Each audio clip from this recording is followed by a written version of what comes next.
Thanks for the notice. You're welcome.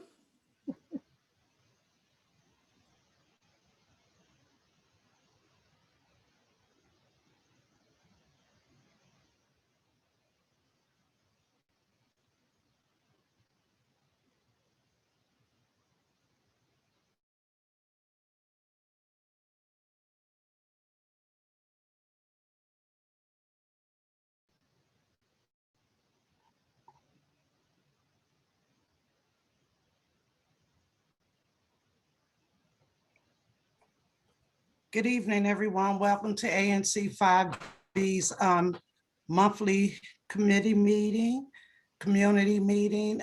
We're going to go ahead and get started and have Commissioner Piekara go ahead and do our roll call. Yes, ma'am. Commissioner Gayle Carley. Present.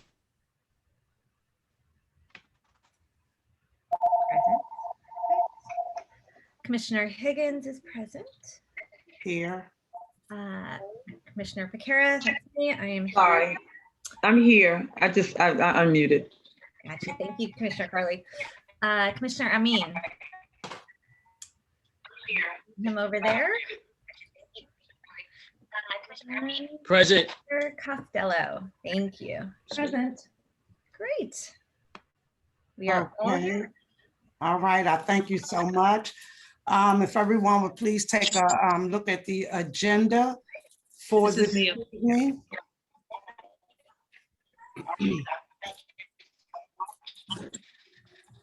And I had one correction or edit.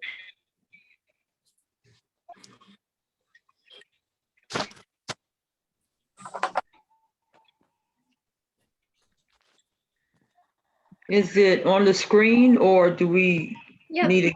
I'll share it. What's the correction, Commissioner?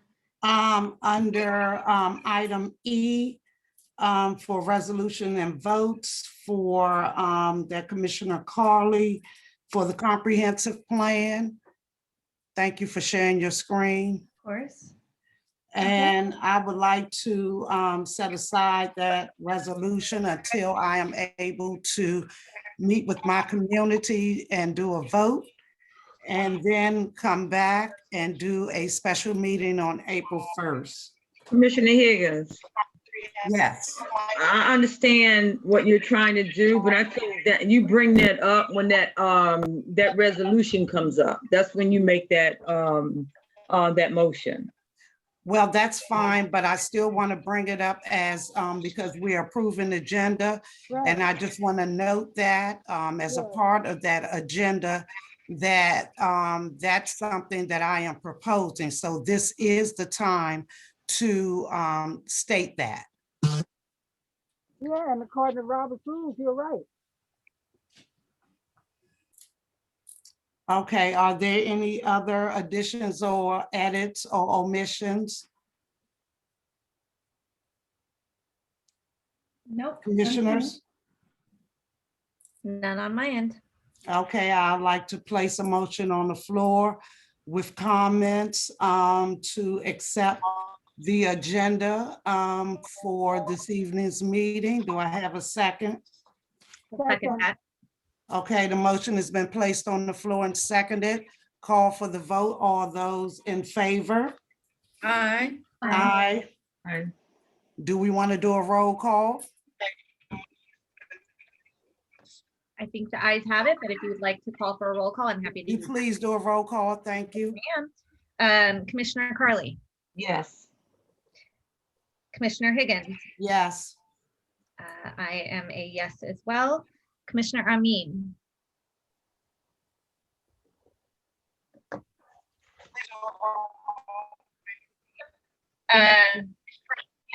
I'm not You sure. have if dropped, so or not. Commissioner Costello. I am a yes. Okay, the ayes have it, and Yes. Hello? thank you so much. The ayes have it, and we will move forward. I hear you. Commissioner Piekara, the approval of the meeting minutes. Has everyone had an opportunity to take a look? Questions on the minute? Yes, ma'am.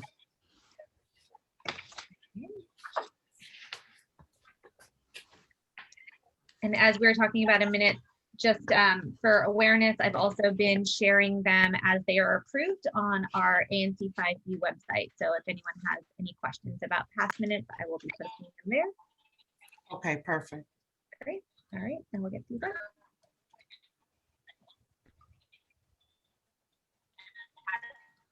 All right. Are we good to go? Did anyone have any comment on the minutes for February? Some of us can't see them. This portion is for the commissioners. I'm sorry. Anybody? I'm sorry, I can't hear anyone. No, I don't have any feedback. I'll get Okay. the ball started here. Anybody else? Nope, none on me. Okay, all right, so we are approving the minutes. Commissioner Amin, you want to go on to the treasurer's report?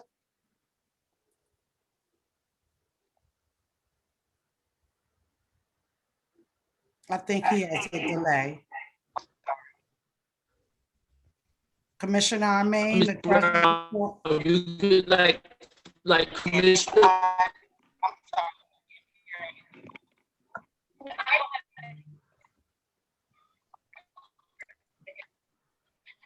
No.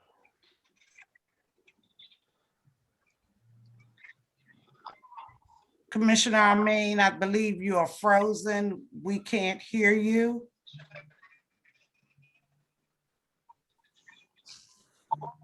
I go and I'm having a little audio problems. So I have the problems in Zoom and Commissioner Costello has the problems in WebEx. So we're gonna try to make this work.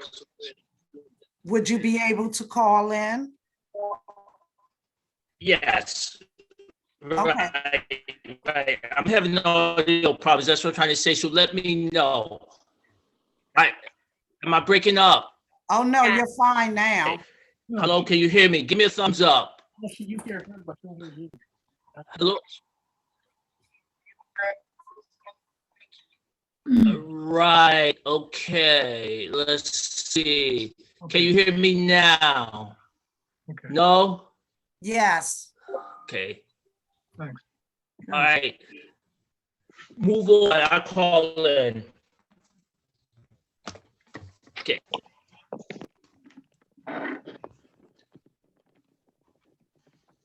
Okay, Commissioner Amin is going to call in. Yeah, okay. Okay, do we want to go ahead and move forward to our MPD report while he's doing that? What about now? Do I have? All right, I'm gonna turn my camera off. I have an audio problem in Zoom, so that's why I'm always reluctant to switch to Zoom from WebEx. Commissioner Costello. So, but we're gonna make this work. Don't worry about it. Okay. Treasury report. Our available balance. Yes, our available balance our balance is $7,325.59. Okay, and that's the same for our available balance.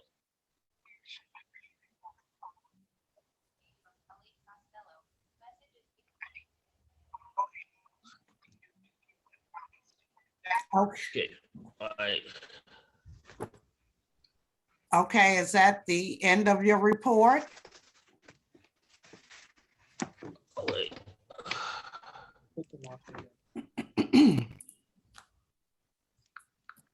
Commissioner Amin, is that the end of your report?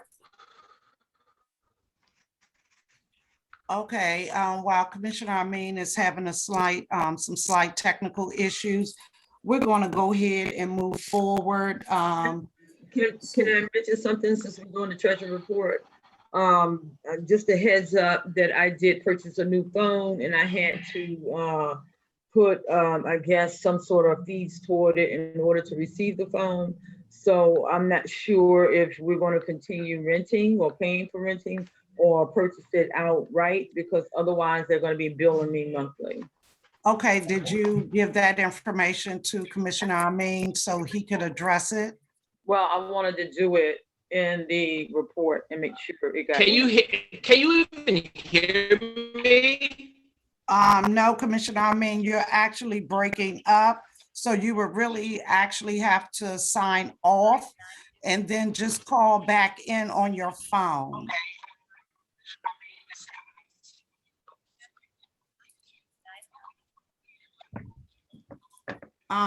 As I was stating, Commissioner Carley, thank you for that information, but it's really important that when situation is such that you send that information to the treasurer, because that will have an impact on what we pay out. So he needs to be aware of that.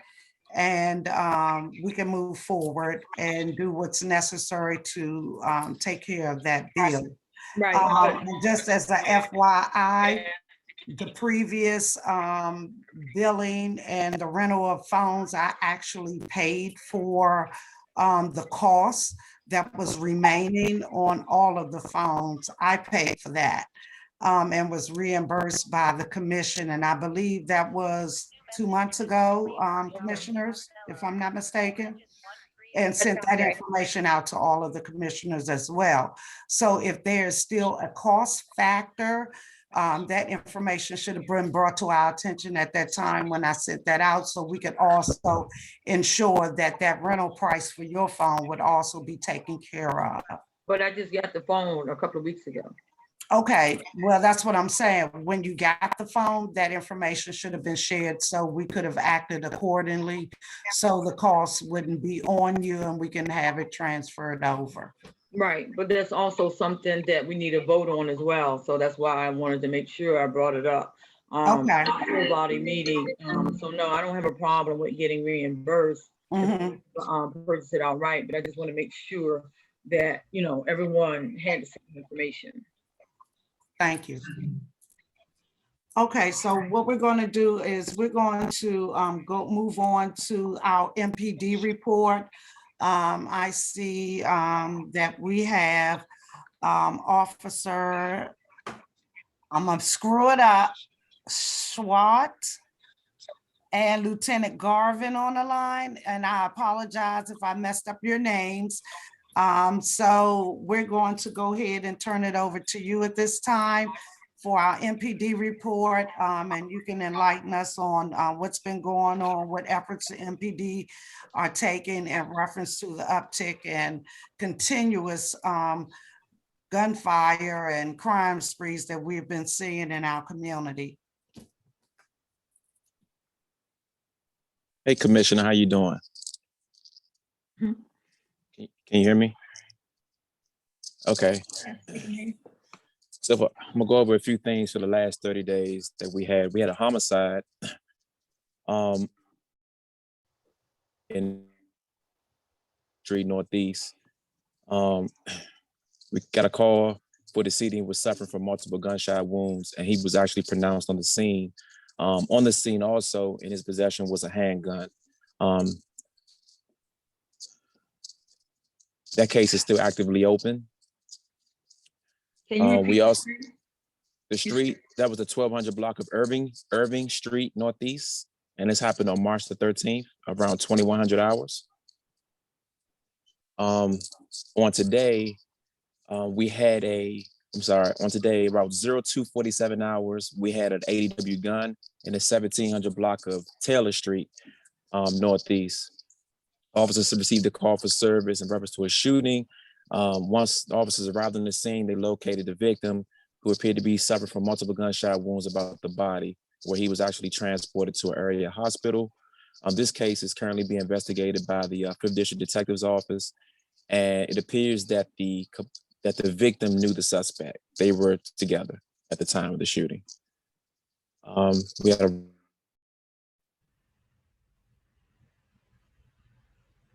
Street Northeast, where we made an arrest. A juvenile was arrested and we also recovered a BB gun as a result of that incident. Carjackings.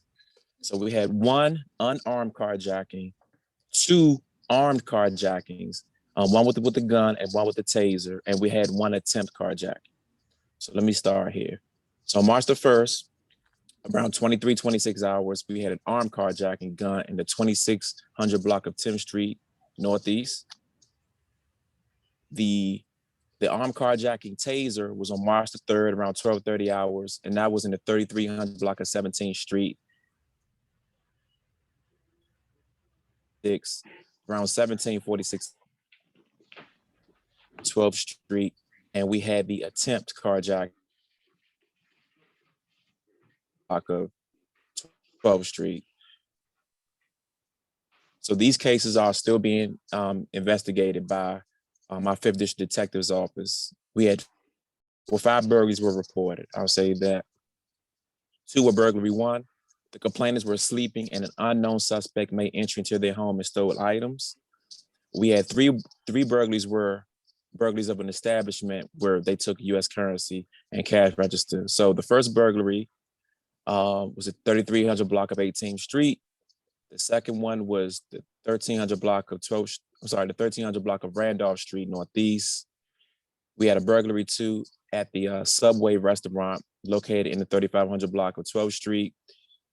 Another burglary 2 at Wings to Go, 3500 block of 12th Street.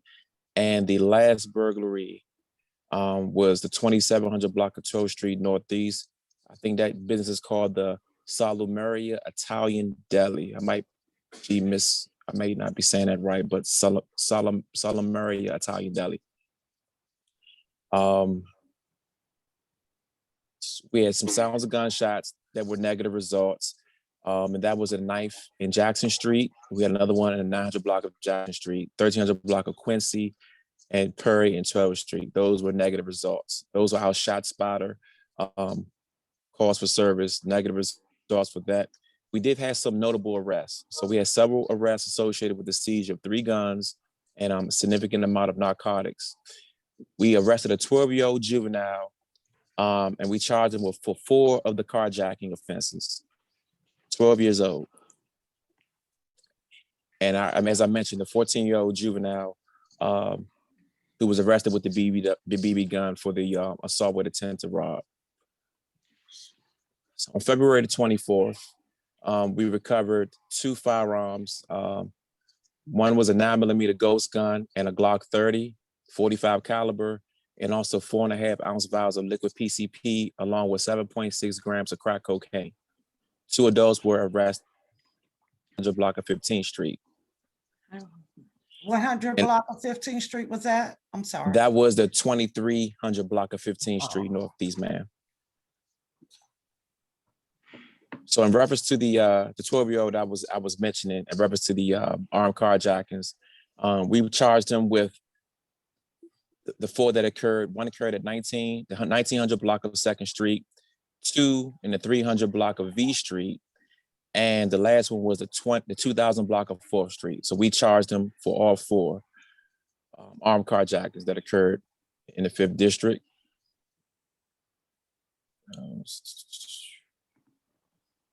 We had another gun recovery. We recovered a 9mm 6 Sauer handgun in the 3600 block of 12th Street Northeast.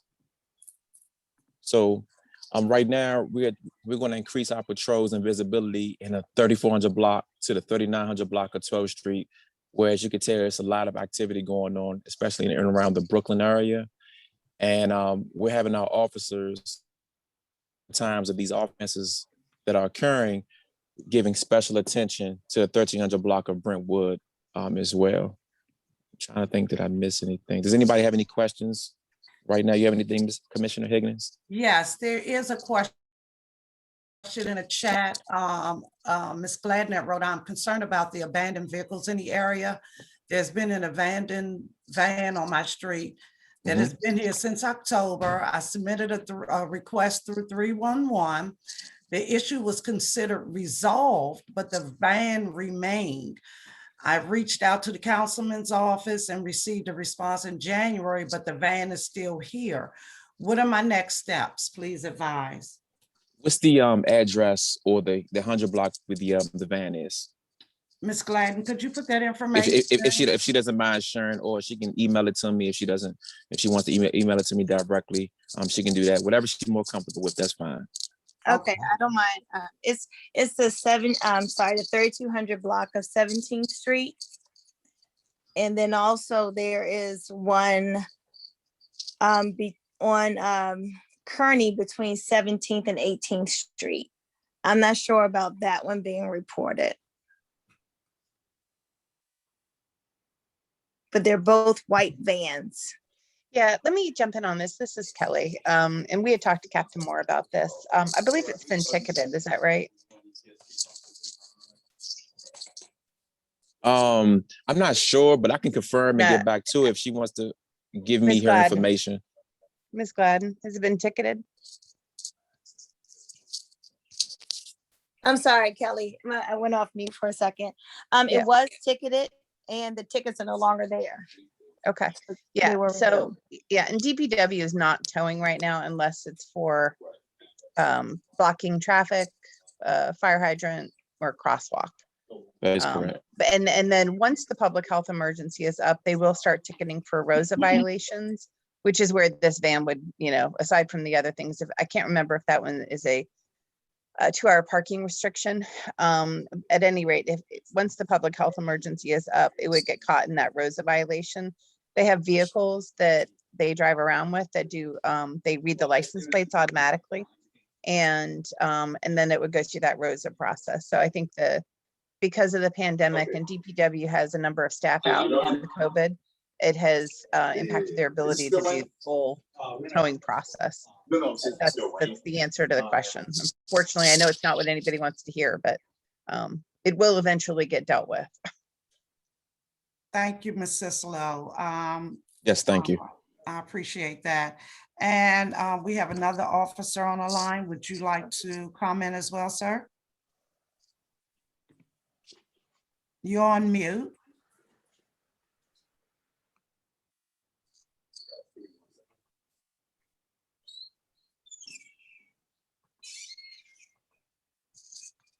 Oh, can you hear me?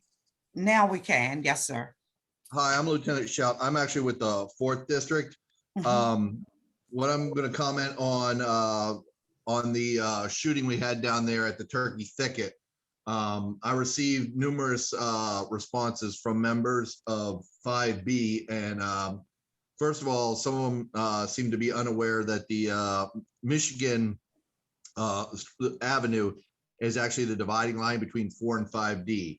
Now, in reference to the shooting that happened up on Turkey Thicket with the 2 individual victims, I don't know if the information got up, but the 2 individuals that were shot actually were observed shooting back at the person shooting at them, and they had previously been arrested for federal firearms violations. So there was actually 2 arrests made that night for the individuals.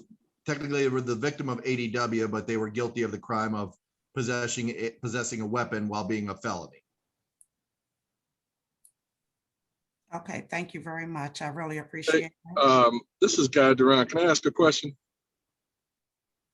Sure, sir.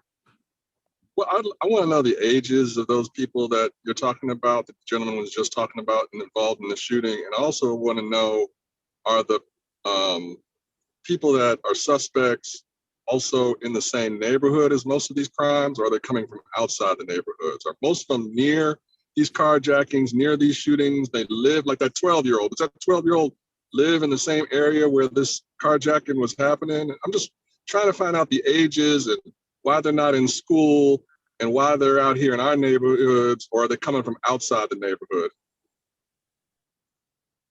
In reference to the incident at Turkey Thicket, those were both adults. And the 12-year-old, I mean, do we know what the school situation is with that 12-year-old? I will defer that to the 5D lieutenant. Is there any other questions reference to my area? Because I have ANC 5A going on at the same time. Yeah, did they come from outside the area, those adults, or were they inside the area? They were outside the area. They actually had gone to one of the restaurants down there at the Brookland station. As reference to the shooter, we don't, the first individual that was shooting at him, we don't have that information. We're still investigating the actual shooting at them.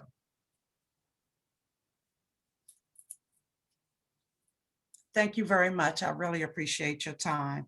Thank you, Lieutenant Garvin. I appreciate you as well for joining us. this evening. Excuse me, I have one question real quick, and I'm a resident on the 1200 block Sure. of Brookland Street. So we have seen an uptick of, I would say, random individuals in the neighborhood.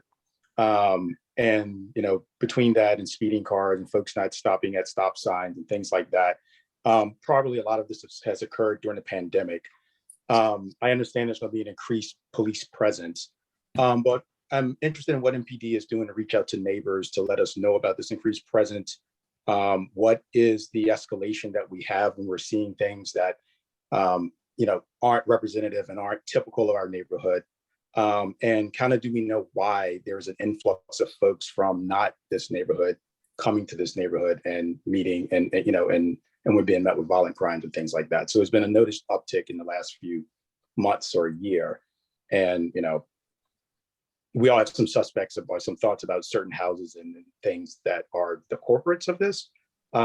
Maybe we don't want to do it on this forum, but I know the neighbors are more than willing to have some side conversations and take the time to work with MPD to figure out how we figure this out. But right now we just don't know who to turn to. And, you know, we're a little surprised after the shooting last Saturday, besides the flyer on everyone's car in this meeting, there really has been no other outreach to anyone. And so, you know, it was 9 o'clock on a Saturday night, like people were still out with their kids and things. So any thoughts about that from the MPD representatives, or any way to contact you offline if we need to have this conversation, because I don't want to take up all the times, but it is getting to a level of discontent with the neighbors at this point with this. So when you reference the shooting, are you talking about the turkey ticket shooting that happened on Saturday? Was that some of the one before? No, I'm talking about the shooting on the 1200 block of Irving Street, Northeast. So the 18-year-old from, I think, Southeast with the ghost gun.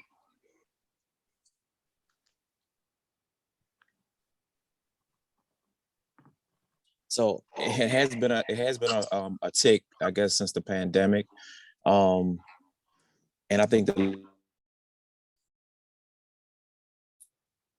a couple of problem properties. Yes. If I can say that. I would second that. I think you're being really PC by saying problem properties. They receive a high volume of police calls daily to these properties, for all the way from thefts to domestic violence to we even believing that some of our theft from autos are being centered around a few specific properties. So right now we're just trying to continue to be more visible and hope to deter these individuals from coming in, because I know as far as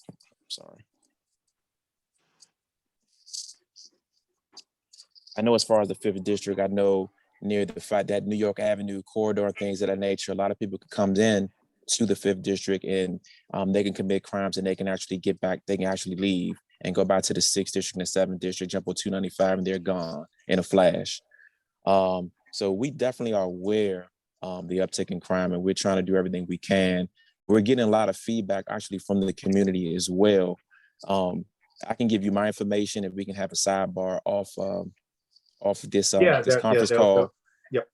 I can actually put it in the text chat, my information, and perfect. We can talk offline if there's specific, house that we may not be aware of that might, that we may need to be aware of, and we might need to get, depending on if it's a narcotics issue, if it's just people just bringing in individuals who don't appear to be from the area, maybe involved in some type of criminal activity. We need to know this information. So I'll put my information in the chat, and you can reach out and we can definitely discuss offline. Great, that'll be great. I appreciate it. Thank you much. Yes, sir. Thank you. Mr. Koch, I know you're not my that's outside of my jurisdiction. Commissioner Amin covers that area, but would be happy to have Commissioner Amin and I connect on. I'm having a meeting next week with Cure Our Streets, kind of in a similar vein, different issues, but similar concerns. And so we are also going to be trying to engage some of the Office of Safety to make sure that we are trying to implement some type of proactive approaches that, you know, obviously MPD is there and is accessible to us when things happen, but what steps can we also take on the violence prevention side? So I think in that case, I'd be happy to also, you know, I'll have Ra on there as well, but send you the information for Lashonia at Cure the Streets, who has been really helpful and willing to engage with us in 5B03 with some of those preventative measures, especially if there are significant houses or individuals that you think could benefit from. Yeah, and I think all of a sudden, I don't want to take up all the time, but I think during the pandemic with less traffic, we're starting to see more of a cut-through nature throughout the neighborhood.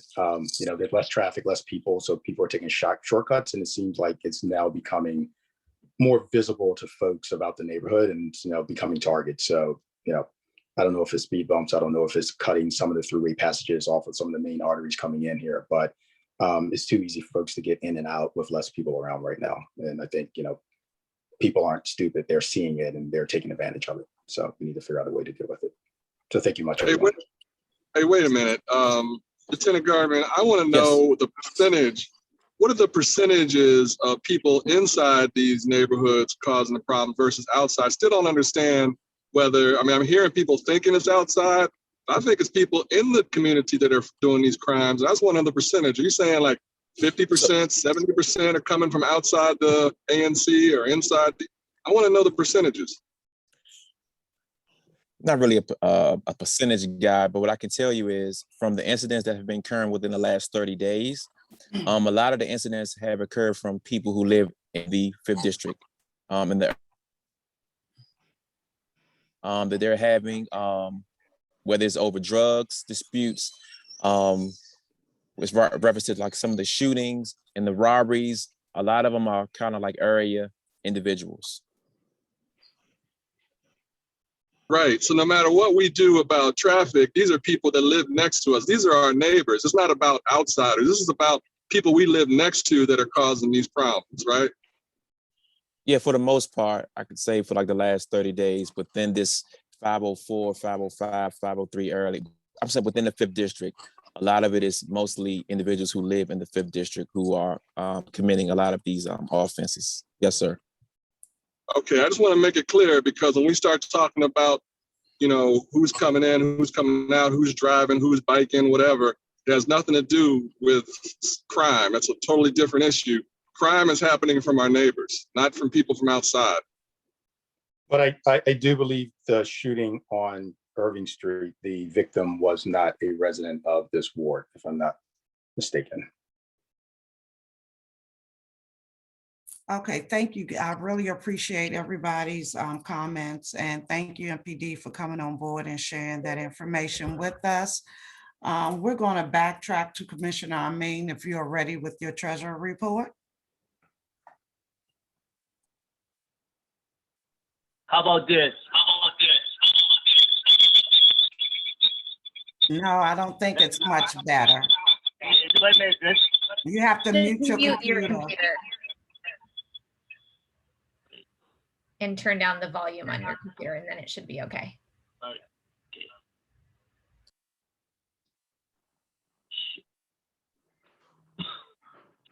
Okay, are you ready?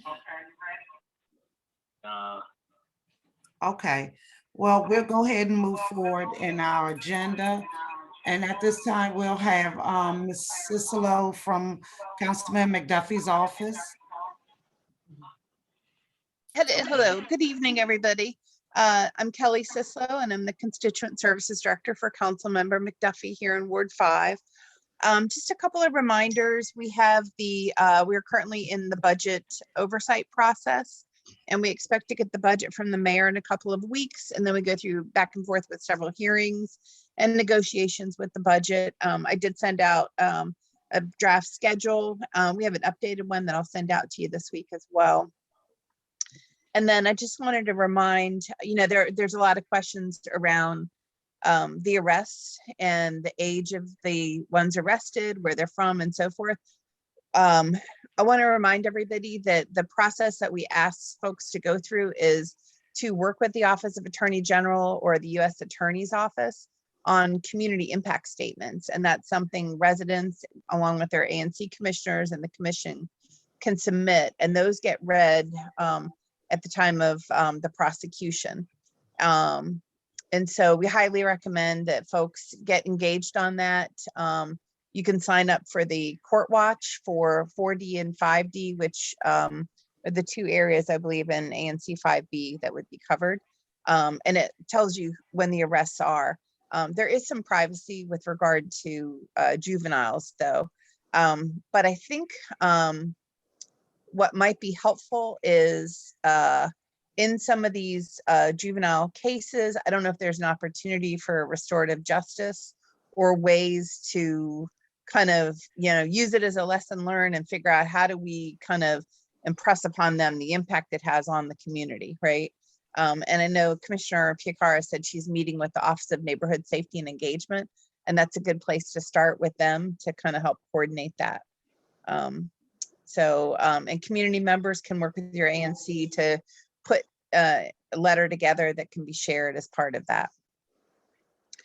The other thing I wanted to bring up is Commissioner Higgins, I saw the email about the April 6th meeting, which I believe now is going to be, I think, March 30th or April 1st on the Howard University East development. And my understanding is the comp plan vote would be around April 5th. And so if we could just get corrected any kind of information that's been put out there. My understanding from that meeting we had on March 11th is that they're looking to do a future land use map change to get the moderate density, right? Which is part of the comp plan, but I don't believe it's your traditional zoning change. So yeah, as soon as you confirm those dates for your meeting, we're happy to participate in that as well.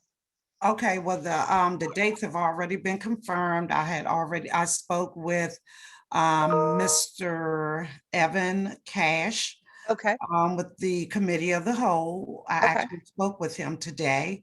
And what he stated was the meeting would be on April 6th. And they may or may not take the vote on that day. But the drop dead date for submitting the information from this ANC would be April 5th. So I will be conducting a single member district meeting on March the 30th. And we will have a special meeting with the commissioners on April 1st to do a vote. And whatever the decision is based on that single member district meeting, the information will go to the council on April 2nd. Okay.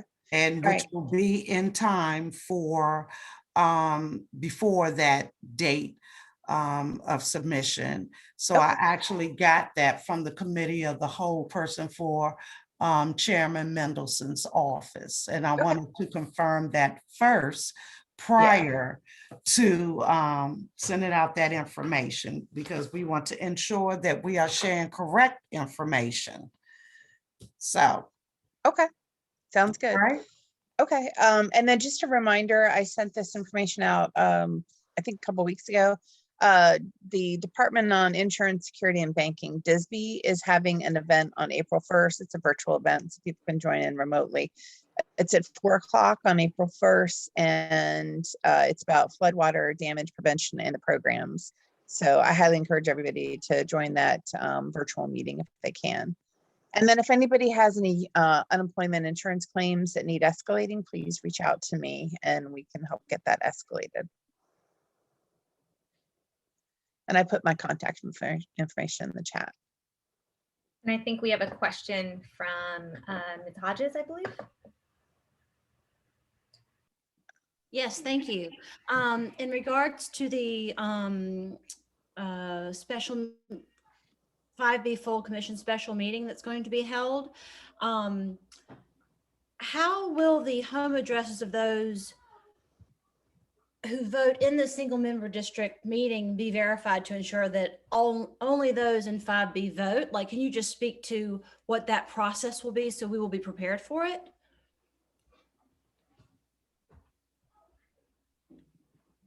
I think, Ms. Higgins, you're muted, or?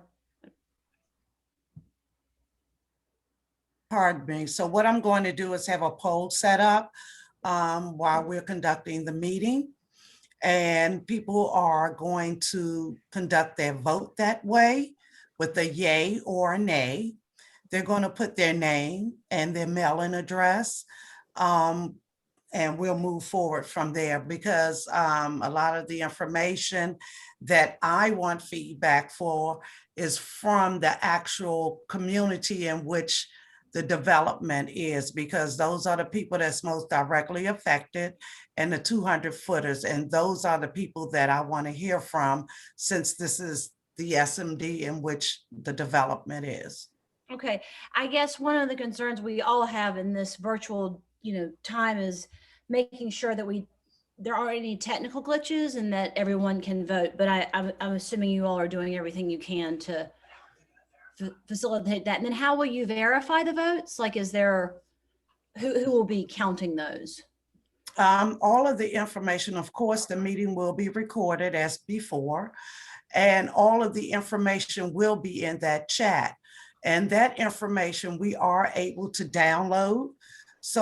And then I'm actually going to look to Commissioner Costello, because she did have a link in which people could sign on. And so I'm going to have her to assist me with that information so I can ensure that every vote is counted.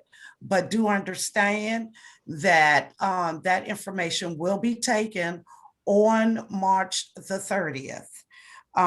So it can be presented to ANC 5B in a timely manner, and we'll be able to move forward with the information. Could you ask her why not accept the petition?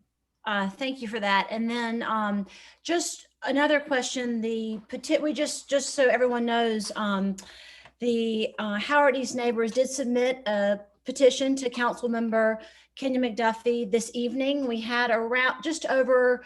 Okay, Ms. Hodges, wait a minute, 1 second. Sure. We're going through an agenda, and No you can do that. I didn't mind answering those questions, but I want to actually stay with our agenda, and we can address that when we get down to the public forum. But I do want to stay within the agenda with our host commissioner, if you don't mind. Thank you. Thank you so much. I appreciate it. Thank you for your questions.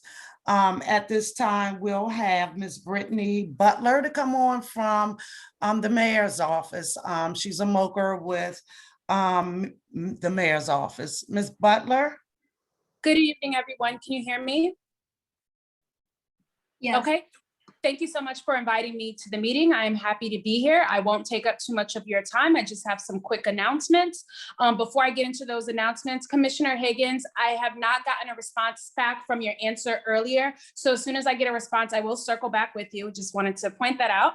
And I will go ahead with the updates.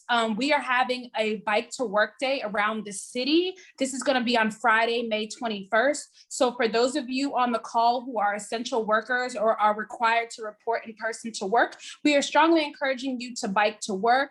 This is kind of our kickoff to the summer and kickoff to getting people to explore other modes of transportation other than being in your car. And it's also more environmentally friendly. So we ask that you go ahead and register to bike2workmetrodc.org.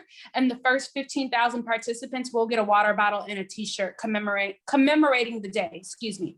Also, I wanted to let you all know that if you know any homebound seniors who do want to receive the COVID vaccine, please email me their information so that I can add them to a list. We are currently taking names for homebound seniors only who want to get the vaccine. I also wanted to let you guys know that there have been some updates to our COVID restrictions. Right now, gyms can have indoor fitness classes for up to 10 people. Outdoor fitness classes can be up to 50 people. Again, everybody has to be socially distanced. In terms of live entertainment, movie theaters are now open in the district, but it can be no more than 25 people in the actual theater at a time. In terms of recreation, playgrounds are now officially open on DPR property. In terms of the rec centers, indoor only rec centers will hold events, but it's by reservation only for specific programs. And in terms of DPR fields and play areas, it is limited to 250 people. Again, you have to be socially distanced as best as possible. Does anybody have any questions? What about DPW? DPW still has to follow the same guidelines, but in terms of like specific activities, I can circle back with you if you have like a specific activity in mind, but they still have to go with the general guidelines of 10 people indoors and 50 people outdoors. Does that make sense? Towing. So in terms of parking and towing, right now that is currently suspended. I can circle back with you on the date that they're going to rev up full enforcement.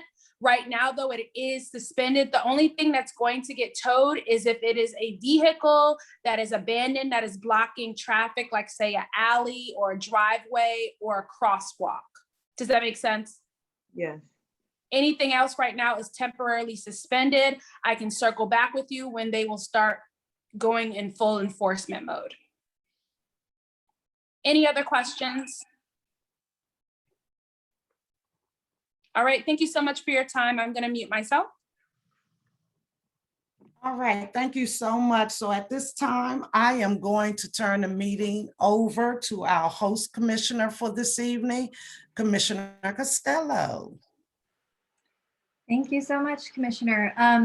So while I am talking, my colleague, Commissioner Piekara, is going to be managing the controls of Zoom. I know that there are a few people in the waiting room. We're just waiting on one more participant, one panelist to join the meeting, who we want to make sure we leave space for before we let other participants in. So really appreciate your patience. We are going to go first on our the next part of our agenda to Interim Director Everett Lott from the District Department of Transportation. And I know that traffic safety issues have been at the forefront of everybody's mind this past month, given the accident that occurred on Michigan Avenue on March 1st. And just given what we know about how dangerous some roads in our area can be. So Mr. Lott is going to address some of those issues, and we also have joining him Kelly Jong Olson from DDOT, who will be sharing some of the time for her own part of the presentation. So I'm going to mute myself, and I think Director Lott, did you want to go first? Sure. Thank you, Commissioner. Thank you. And Commissioner and Chair Higgins, I want to thank you and the full commission for having me and the rest of my team here today. My name is Everett Lott. I am the Interim Director of DDOT, and I am joined here by a couple of team members, Linda Bailey, who is our Vision Zero Manager, who's responsible for the safety, and also Kelly Jung Olson, who is our Ward 5 representative. And many of you have probably worked with her out in the community. So I want to thank you for having us here and the opportunity to introduce myself as new interim director, but also to talk about some of the proposals, short, long, and medium-term proposals that we're planning for several of the quarters along within your particular ward and specifically within the ANC S&D area. So again, thank y'all very much. And I do want to just first say that, our hearts and prayers have definitely been with all of you and with the family of Armando Martinez Ramos, the individual that was struck and killed a few weeks ago. And we have been working very vigilantly and diligently with the community on some short, medium, and long-term solutions, specifically at that particular intersection, as well as along that corridor.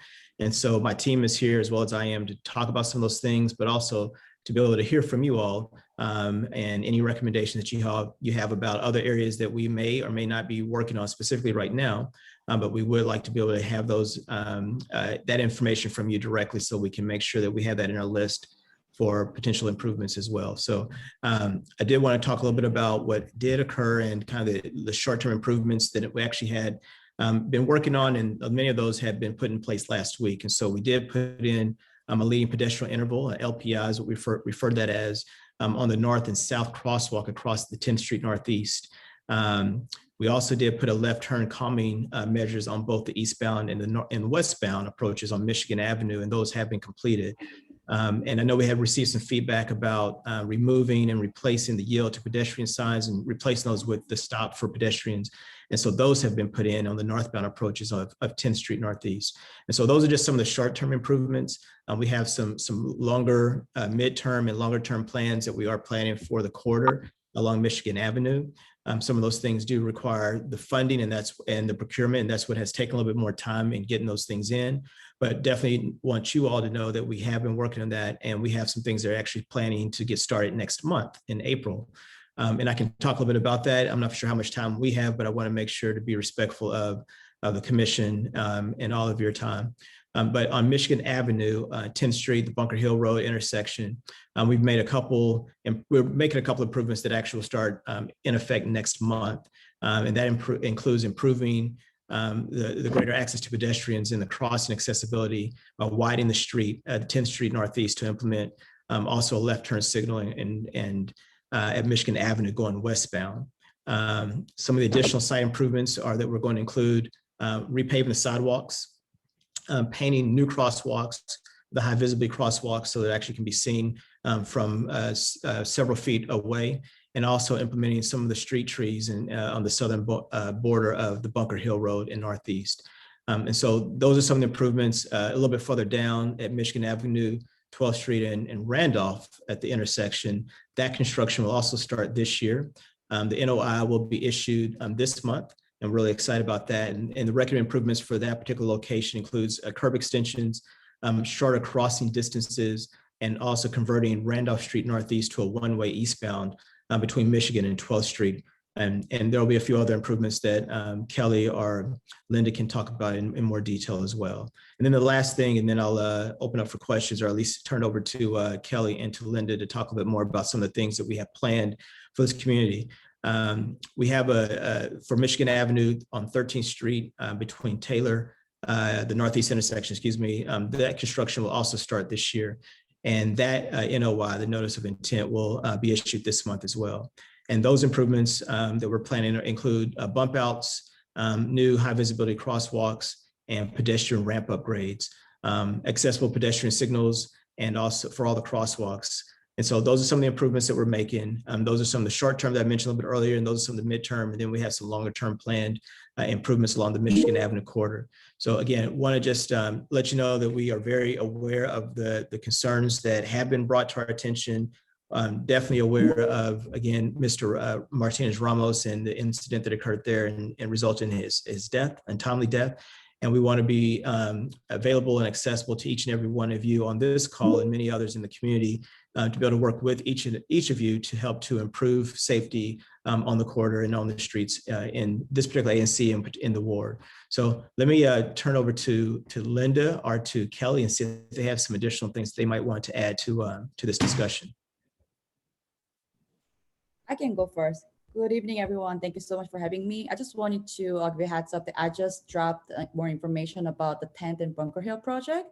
This one already, notice of intent is expired, and we are ready to start the construction next month. But this is kind of friendly reminder type of flyer for neighbors. So if you can click it, you can see where we're going to work on. So if you have any questions, feel free to reach out to me.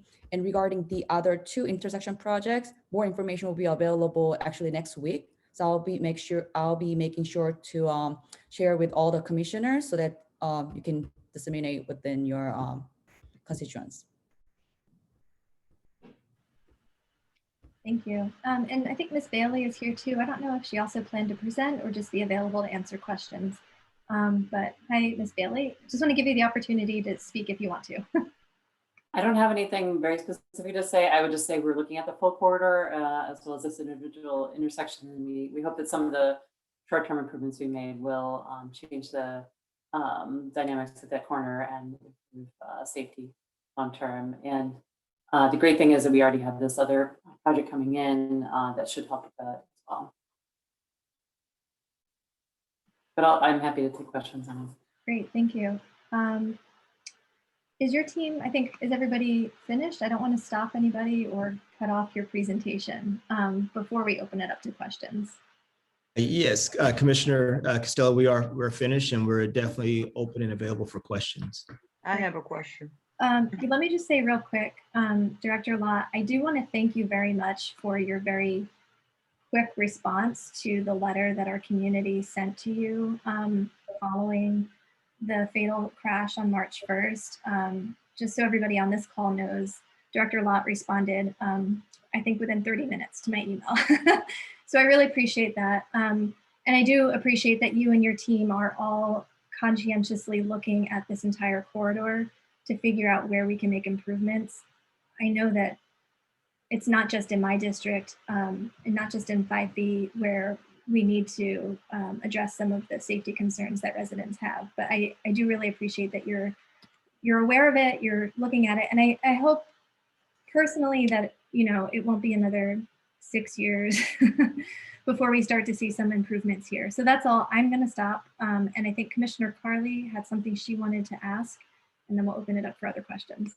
Yes, you mentioned Bunker Hill Road, and in my single member district, the 22nd Street and 24th Street of Bunker Hill Road, we have put in several calming requests over the last 6 years, and we have not gotten anything. As a matter of fact, they ended up putting the calming methods in the another single member district, which was 5C, and they never put in a calming request. And so we didn't complain about that and how fast the cars are coming from Maryland down this hill, Bunker Hill Road.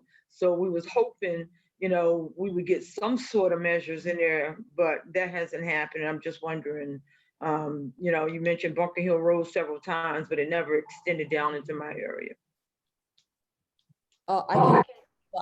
Commissioner, I am very familiar with that area, Bunker Hill, like I think 4,200, 4,300. I think what we've done is we installed a parking box, and because of the road classification, we were not able to put any physical speed hump.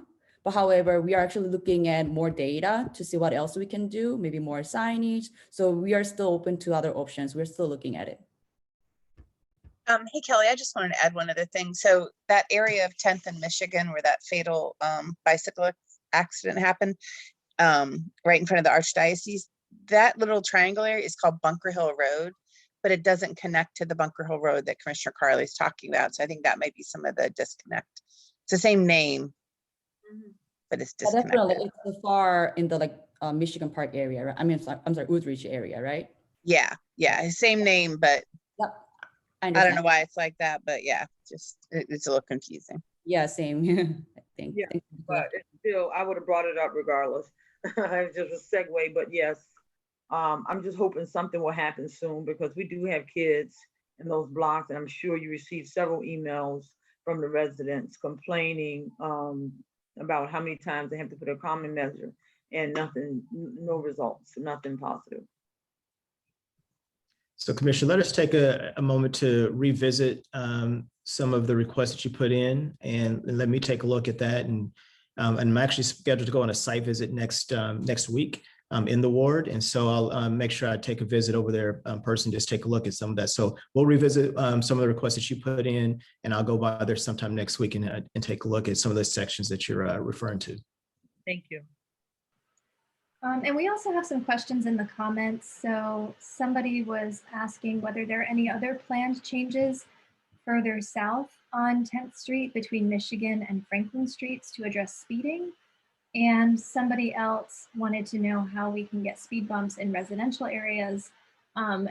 They were sharing concerns. I'm laughing because I agree with them that people are running through stop signs and ignoring the no through traffic calming signs. We have the same problem in my neighborhood. I think it's probably pretty universal. So I'll leave those two questions with you, and let me know if you want me to repeat them. There's also some questions in there about including more stakeholders in this discussion, like AAA for car owners.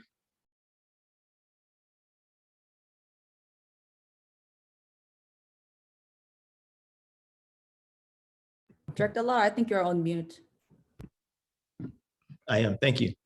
Commissioner Costello, concerning the last part of the question that you read, it's concerning the speed humps.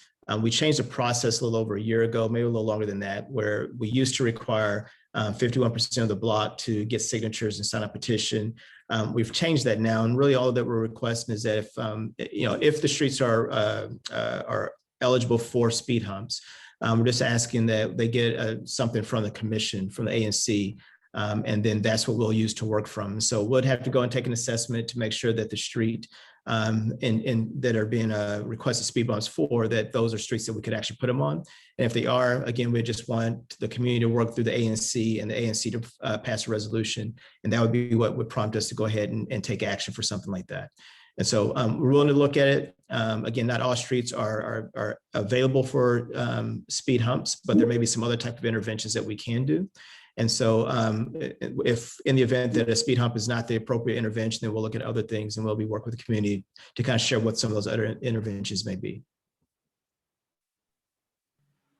All right, thank you. And then there was another question regarding 10th Street between Franklin and Michigan. Do you know, or do your colleagues know, whether there are any planned traffic calming measures for any part of 10th Street to address speeding drivers?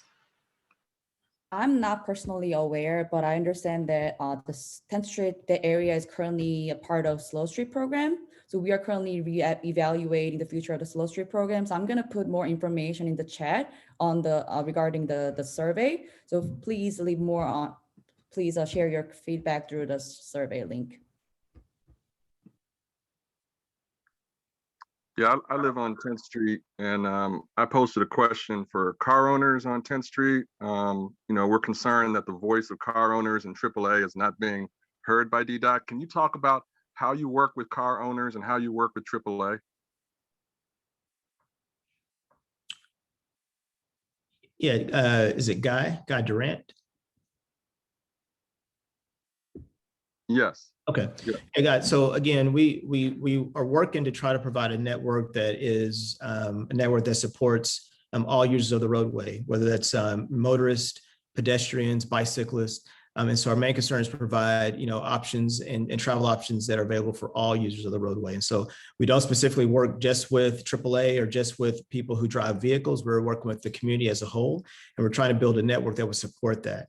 And so I'm not sure if you have a specific question about. Yeah. My specific question was, it just seems like the voice, I understand your broad approach and I applaud the broad approach, but it just seems like the concerns and the voice of car owners is being subdued. And I'm just wondering, how do you listen to the car owners? How do you, if you don't include the stakeholders like AAA who represent a lot of the car owners? So I'm just wondering how you get the kind of input you need to help car owners to share the roadway properly, as needed, but also keeping in mind that the roads were built on the back and for car owners originally.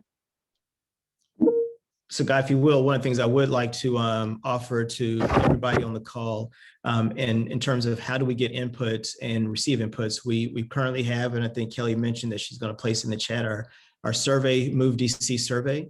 And we really want to encourage all residents and all users of the roadway to complete that survey, because that gives us the input in terms of what it gives us input in terms of what the community is looking for in terms of an accessible, reliable network of transit options and opportunities. And so I'd encourage everyone to complete that particular survey, the Move DC.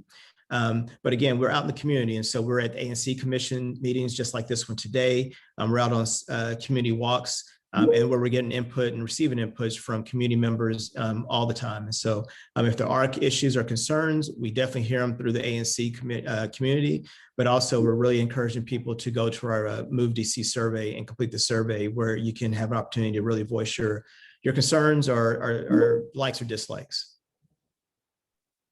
Can I ask a question about 18th Street, please? Are there any plans to evaluate the stretch between Monroe and South Dakota Avenue? I'm right on 18th Street in that stretch, and people hit 60, 65 miles per hour coming down here, and folks park on the street. I did look up the survey for the residents, to get the signatures and things like that. So you're saying it's a new process to evaluate, can 18th be included in your next neighborhood walk so that you can evaluate? It gets worse the later it gets in the day. And we also have traffic.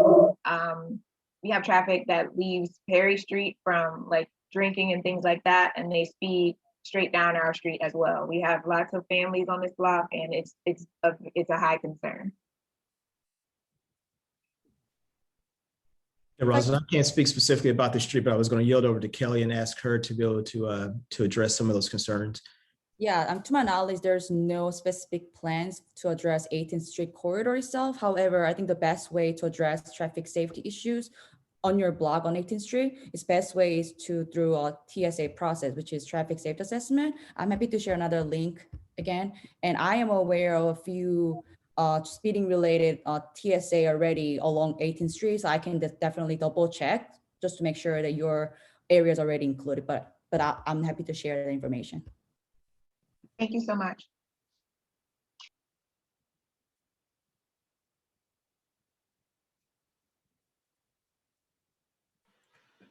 Ms. Jong-Olson, I think you might have said previously that you would also share with residents the TSA process.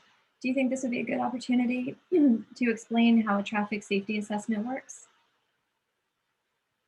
Yes, I'm happy to. I just shared the link, but however, we are actually in the internal process of revamping this process because there's a lot of confusion, and we want to make sure that it's convenient for all the residents to request, and so we're actually working on it. But I just shared the link as of right now, but I'm definitely share once all the updated version is available with all the ANC commissioners. So basically, currently that's our standard to go through all the TSA, which is traffic safety assessment. So it's really designed for addressing safety issues on your block. So it's not necessarily for entire corridor, but it's where you live. So you see issues on your block, you want like painted crosswalk, better stop signs or better visibility issues. So anything traffic safety wise, TSA is the first step to go.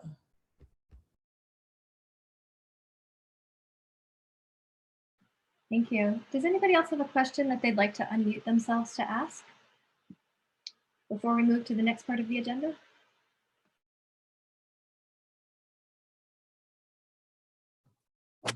Oh yeah, I had a question. Hi, for DDOT. 18th Street has become a racetrack for everybody, and we have 3 schools, 1 middle school, a high school, and everything else. And now DC Water is going to put in some pipes. So can we get that resolved now, since that street's going to be cut off anyway? It's very bad, and it's one of the biggest dangers here. You have kids at risk, and this has been in front of you guys for ages. Are you talking about 18th Street between Rhode Island all the way to South Dakota, or is there a specific blocks are you referring to? Our schools are located from Monroe Street, and he's talking about John Burroughs Elementary School, Prairie Street Prep, which also encompasses Truth and another school. So that's between 18th and Prairie, in which the other young lady was just describing. Yeah, definitely we'll take a look. I mean, I can give you more information that we can visit the location as well. I mean, you guys can come out and meet the neighbors. That would be the best. I think Miss Westerfield's been putting out petitions for like decades on this. So maybe you guys can come out and meet the neighbors face to face. That would be greatly appreciated. Thank you. In all due respect, Ms. Jong-Olson has been out 3 times. So I commend you for that. So we have did a walkthrough several times. We have also done a walkthrough previously with the councilman. So DDOT has been engaged and has come out to the site. And as recent as, I guess, early summer, Ms. Young Olson was out as well. And some neighbors came out as well to talk about some of the issues that we were having. So if you would like to do that again, we can. But it has been done, and it has been done most recent. So if you would like to plan for that, please just let us know and we'll be glad to set that up again.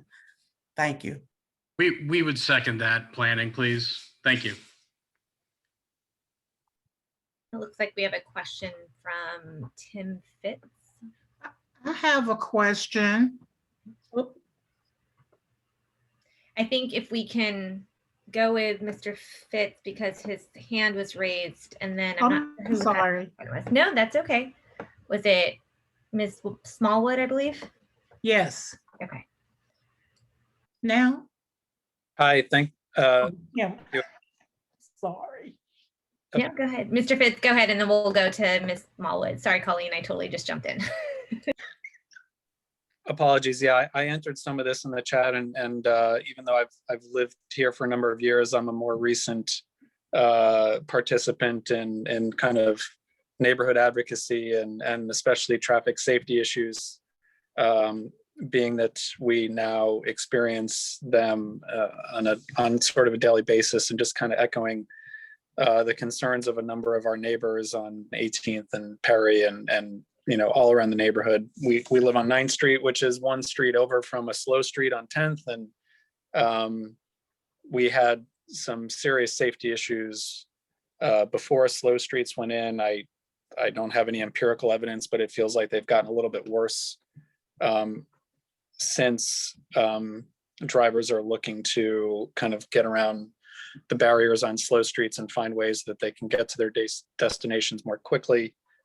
We live on that stretch of 9th Street between Girard and Monroe, which doesn't have any traffic calming and runs along the metro tracks, which the neighbors on our block, call the 9th Street super speedway.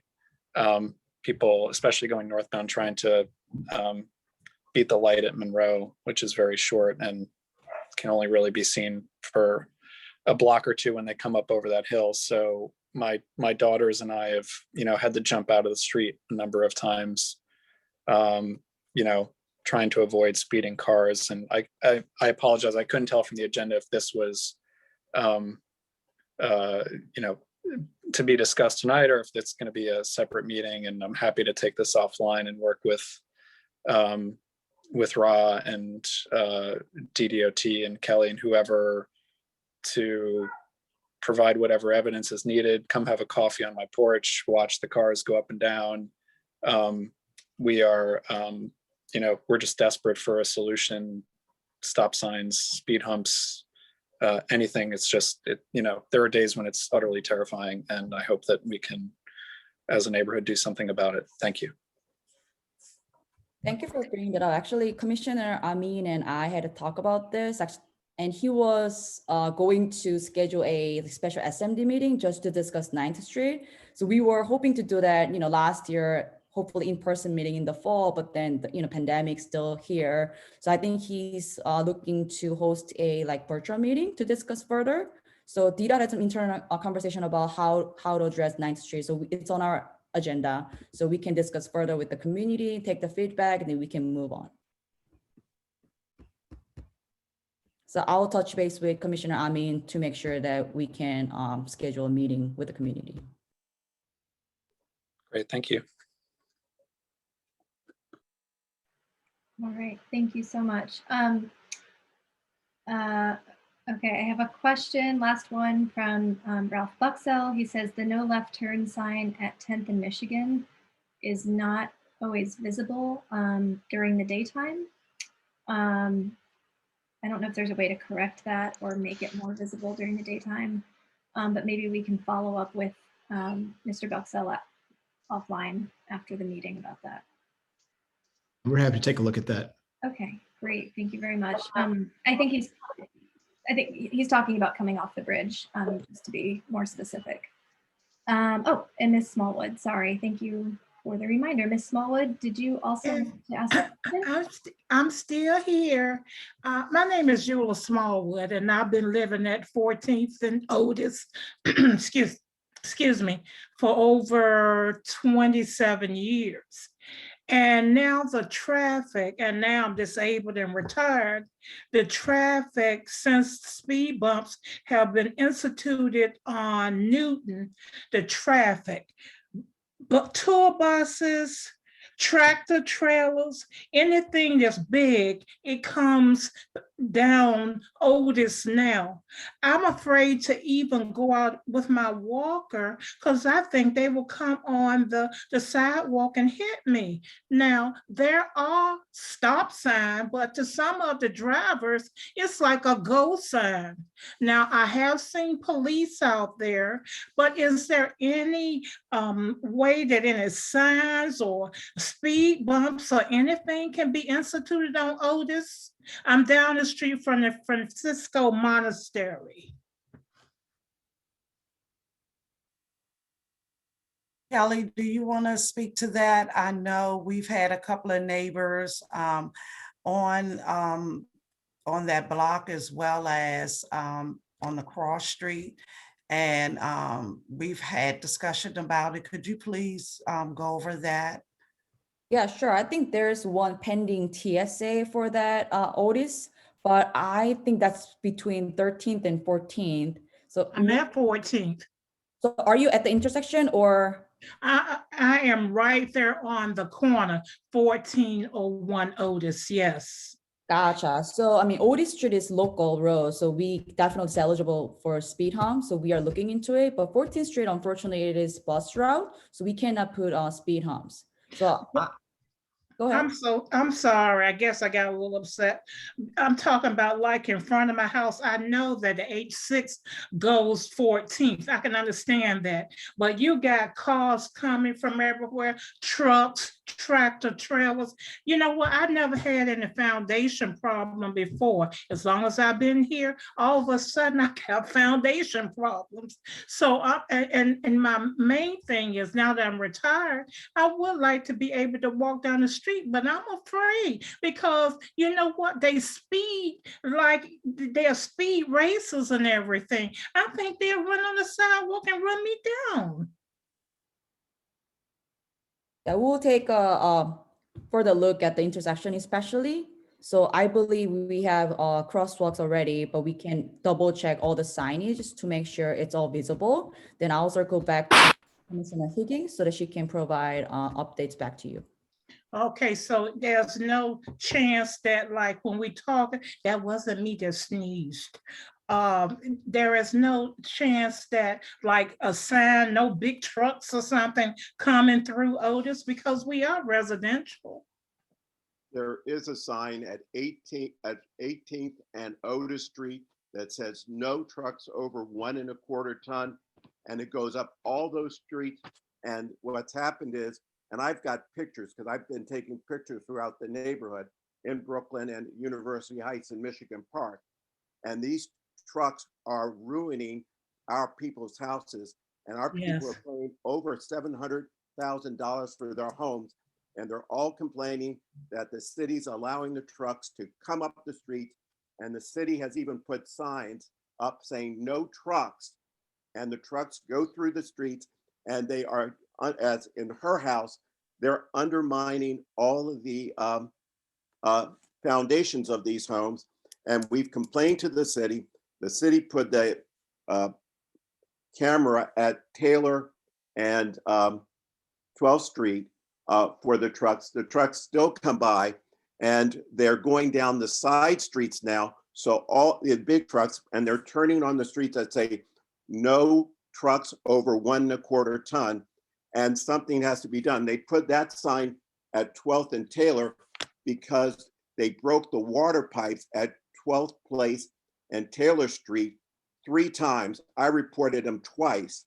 And so they kept on coming out and having to redo it. So we have a huge problem in our neighborhood of the city the city maps are not reflecting the restricted streets on which trucks are not supposed to ride.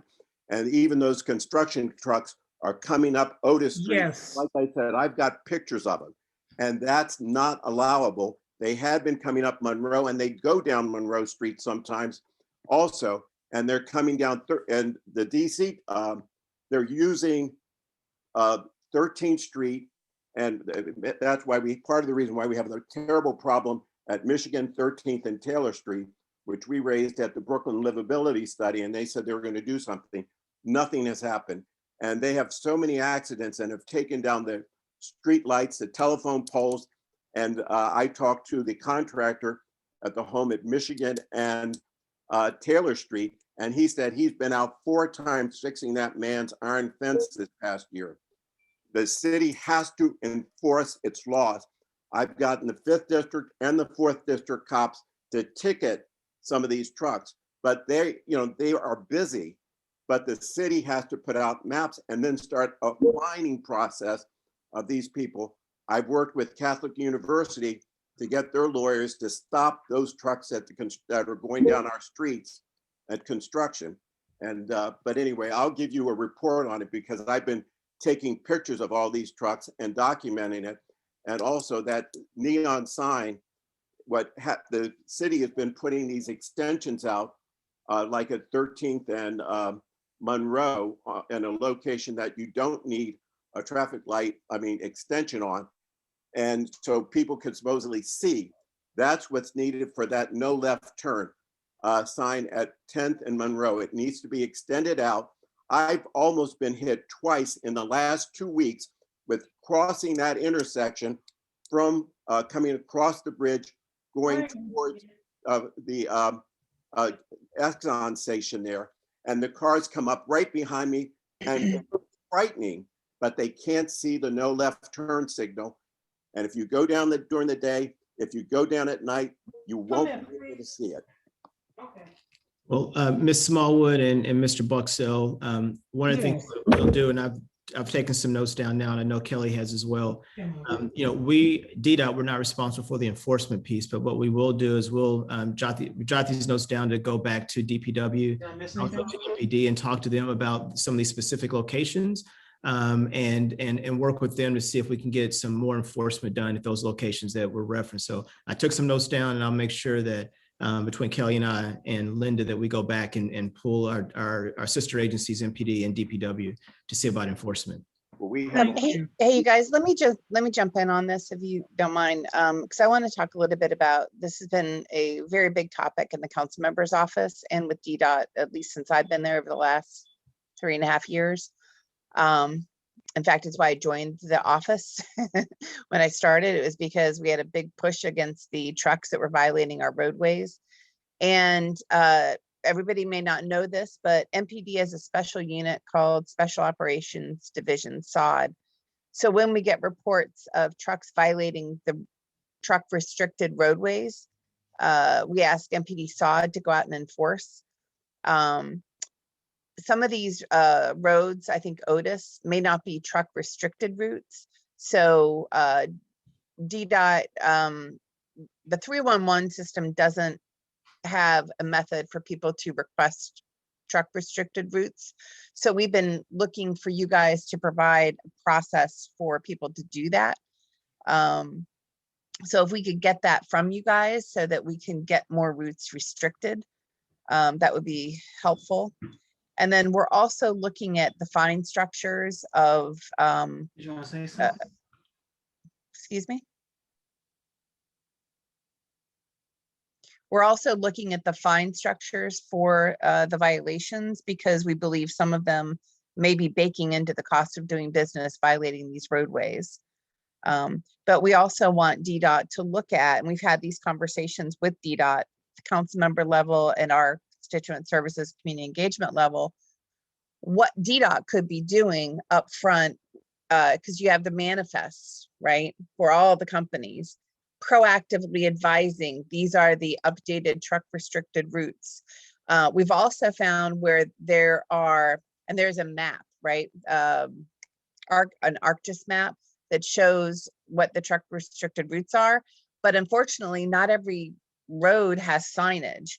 So then there's that disconnect, right? And so I think DDOT is looking for the community to say, hey, our block is truck restricted, but we don't have any signage up. And MPD won't enforce if there's no signage.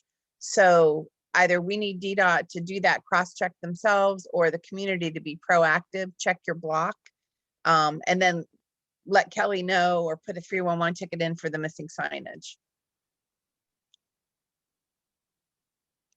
Hi, this is Commissioner Okay. Costello. I'd actually like to jump in real quick.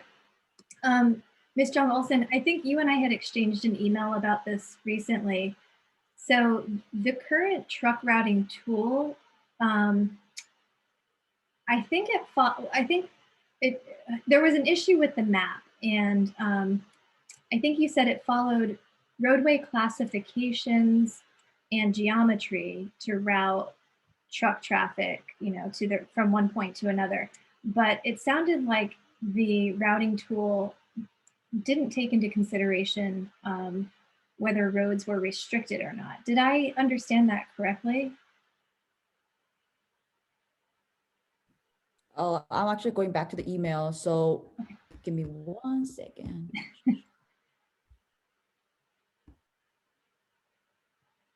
Yes, so you're totally correct. So we are following the road classification and geometry. That's one thing. And then plus the current existing truck restricted route. So I think there's some technical issues between those two. So maybe one is applied, maybe not the other. So we are actually working on fixing those issues. I'm not sure if it's already fixed, but I can definitely double check, because that was literally less than 2 weeks ago. So I know that they're working on it, but I'm not sure if it's already fixed. Thanks for the reminder. Yeah, it was happened to be a very timely communication that we got from one of my constituents who was concerned about the same issue. So it may well be, it sounds like, that some of these trucks are coming through neighborhoods using roads that are technically truck restricted, but the routing tool that they're using might be routing them that way in error. And so we're trying to figure out what the problem is and make sure that all of the maps that the routing tool takes into consideration are routing trucks off of restricted routes. Is that right? Okay, thank you so much.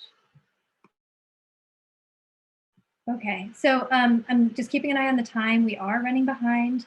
It's not anybody's fault. We just had a lot to talk about, and everybody's excited about everything that we have on the agenda, it seems. So if anybody else has any questions, concerns, comments for DDOT, please go ahead and put them in the chat.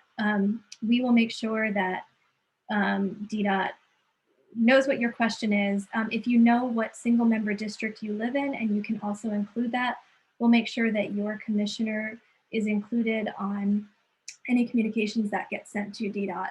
So go ahead and put those in the chat. I want to thank Director Lott, Ms. Jung Olson, and I think, oh, Ms. Bailey, you're still here. Ms. Bailey, for being here and joining us and answering everybody's questions. This was really helpful, and we'll follow up with residents with some of the things that you put into the chat to share with everybody tonight. All right, so thank you so much. We are going to go next now to Mr. Wallace from Capital Bike Share. His presentation should be quick. Yes. Sorry, Ms. Jung Olson, did you have something you wanted to add? Oh, just thanks for having me. Oh, thank you for being here. All right, thank you again, everybody. Okay, Mr. Wallace, please go ahead. Yes. Am I able to share my screen really quickly, or no? Is it? You should be able to. Go ahead and try. Do you see a green share screen button on the bottom? I do, but it says it host disabled screen share. Okay, well, let me see if I can fix that real quick. Sorry about that. All right. Oh yeah, no problem. No problem. Go ahead and start talking while I see if I can figure this out. Okay, yeah. Yeah, my name is Lester Wallace, and I'm the Community Outreach Coordinator for Capital Bike Share. And I'm just here to just share a little bit of information about a kind of a newer financial assistance program that Capital Bike Share is currently offering for not only DC residents, but oh, there we go, but also for anyone within the Capital Bike Share network. And the program is called Capital Bike Share for All.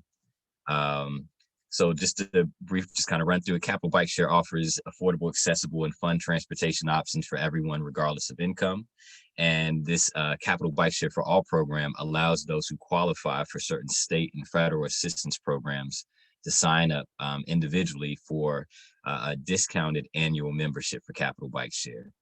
So this actually comes with it's a $5 one-time fee, covers a full year of unlimited trips using Capital Bike Share bikes. And just so you aware, Capital Bike Share, we're the red bikes that you see around the DC metro area at some of the different docking stations. There's over, I want to say 500 docking stations between DC, Maryland, and Virginia that operate well over 4,500 bikes. And we have the red Capital Bike Share bikes, and then we also have our newer black Capital Bike Share e-bikes. So with this program, it allows, again, eligible residents to be able to obtain an annual membership, which is normally an $85 fee. But through this program, it's only $5. And it gives them access to the bikes 24 hours a day, 7 days a week, every day of the year. And given that Capital Bike Share is owned and operated by the different jurisdictions that are involved, this is actually a form of public transportation. So Capital Bike Share is actually operated by some of the same folks over at DDOT that also work on things such as the circulator, the streetcar on H Street, and some other things. Also with these memberships, only with this program do members actually get access to 60-minute trips using Capital Bike Share. So if you're not too familiar with how to use Capital Bike Share, just a quick overview. Whenever you check out a Capital Bike Share bike, you essentially normally have up to 30 minutes to ride it and re-dock it or lock it by one of our bike share stations. With these memberships, again, individuals actually get up to 60 minutes per trip. And you can take as many trips every day as you want. So you can check out a bike, ride for up to 45 minutes and dock it. And moments later, you can check out the same bike and ride it for another 45 to 60 minutes, dock it, check it out again. You can do that all day, every day for a full year. And this membership program covers that just for a one-time $5 fee. Plus, also members through this program will also be able to get access to the Capital Bike Share e-bikes without any additional usage fees as well. So Bike Share operates again in the DC metro area. So pretty much every county that immediately surrounds the DC area is part of this network. So essentially you can pick up or check out a Capital Bike Share bike at a docking station in DC and ride the bike and drop it off at the docking station in Silver Spring, Maryland. Or you could pick up a bike in Arlington and drop it off in DC. As long as you find a Bike Share station or it's within the network, then it's all connected. But also for this program, in terms of eligible or qualifying programs, here's the list of some of the programs. If any residents are enrolled in any of these programs, they are automatically eligible to register for one of these Capital Bike Share for All discounted memberships. And residents must be 18 years or older to sign up for these particular memberships. And then just a few things real quick, and I'll kind of end off after this, but what residents need in order to sign up for one of these memberships are a valid phone number that can receive voicemail or text messages, a valid email address where they can receive program information. For payment, they would actually need to have either a credit card, debit card, or a prepaid card. And then also in terms of proof of qualification, they would need to provide either an EBT card, a Medicaid card, discounted utility bill, SSI, statement of benefits, or this final thing here, a letter of eligibility from one of our community partner organizations. So this would actually just be like a photo, a picture or scanned copy of one of these documents to be uploaded during the registration process. Now, in the event someone is unbanked, there are some locations more so in the Virginia area, Northern Virginia area, where people can actually go and pay in cash. Also, we do have a program called the Community Partners Program, where we have partnered up with over 40 different nonprofit organizations and agencies in DC. And through those organizations, clients and customers of those community partner organizations can actually register for these discounted memberships as well, and actually have a cash payment option through their community partner organization. And yeah, here's just a little bit more information about Community Partners Program, but you can actually go into the Capital Bike Share website, capitalbikeshare.com. And there's more information about the Capital Bike Share for All program. And within that page, there's also a link to where you can see a listing of all of our community partner organizations that we work with as well, and to try to provide these discounted memberships. But I'll leave off right there. And I can definitely share my contact information in the chat as well as a number to the Capital Bike Share customer service line in the event someone has any issues or technical issues registering for one of these memberships. That's pretty much it. I didn't want to take up too much more time, and happy to answer any questions anyone may have. I actually have a question. Thank you so much for joining and for all the work that you're doing. One question in particular is, as we're thinking about who has access to this service, have you all worked with the Office of Returning Citizens at all? And if so, because I know that oftentimes returning citizens don't qualify necessarily for some government programs, but they also have very strict limitations in terms of transportation, especially when transitioning back into the community. So I know, having worked with some directly, that this would be a boon as an alternative to buses and metros, which sometimes can be late or not on schedule, especially in COVID time. So it would be lovely to be able to offer up an alternative to get for jobs and interviews, et cetera. Yeah, I'm glad you brought that up. I actually have not been in touch with anyone from that office as of yet, but I am actively trying to reach out to as many different agencies to see how we can work together to better promote the program for individuals like that as well. We actually, some of our community partner organizations work with returning citizens, so we do include that, I'll say, that demographic, if you will, as eligible in terms of being low income or underserved. So I very much would like to thank you for that recommendation. I'll try to reach out to them and see what we can do to try to get them on board, or even route them through our community partners program, however we can make that work. Absolutely. And I'll be happy to connect with you offline. I can put you in touch with some folks that I've worked with there that might. Oh, that'd be great. That'd be great. Okay. Yes. Thanks so much. Of course. Mr. Wallace, we have another question in the comments from a resident who wants to know whether DC Alliance, which is like Medicaid for undocumented workers, would also work for eligibility for the program. I can look into that. And maybe it's a thing where if for whatever reason we're not able to get them listed as in terms of just providing basic documentation, again, we can maybe find a way to get DC Alliance on board as one of our community partner organizations, and then by default, any of their customers be eligible kind of through them, and they could help provide some additional kind of registration assistance as well. So I'll definitely check into that and see what we can have happen with that. Great. Thank you so much. And thank you for your presentation. This sounds like a really great program. My pleasure. And if anyone also has any other ideas of any other nonprofit organizations or agencies, again, that this would be a benefit to, our goal is to cover as many, again, people that are low income, but also, again, what we would consider underserved as well in other ways. So whether it's, again, directly through these individual registrations or partnering with some of these organizations so that we can make more people eligible that really need this. Awesome. Thank you so much. Oh, my pleasure. And I hope you have a great evening. Thank you so much. All right, let me, stop the share. There we go. Oh, you're fine. We can change it. So next on our agenda, I have DC Water, and we've got two presenters joining us tonight, Mr. Emmanuel Briggs and his colleague, I hope I say your name correctly, Craig Fricky. Did I get it right? Got it right. Oh. Yeah, you got it right. Thanks.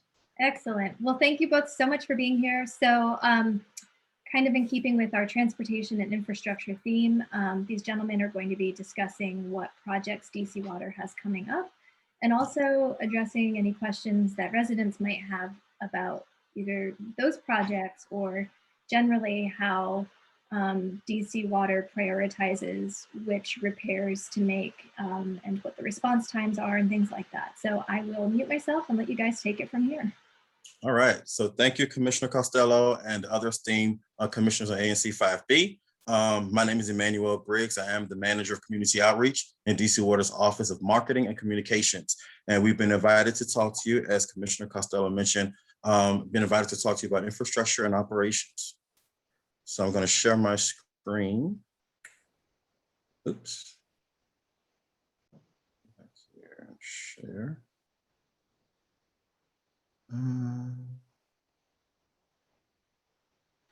If you're having trouble with screen sharing, our technology whiz, Prita, Commissioner Piekara might be able to help if we can't get Let me make sure that you have the ability to share. I've got it pulled up. There we go. Okay. Excellent. All right. Yay. So let's see here.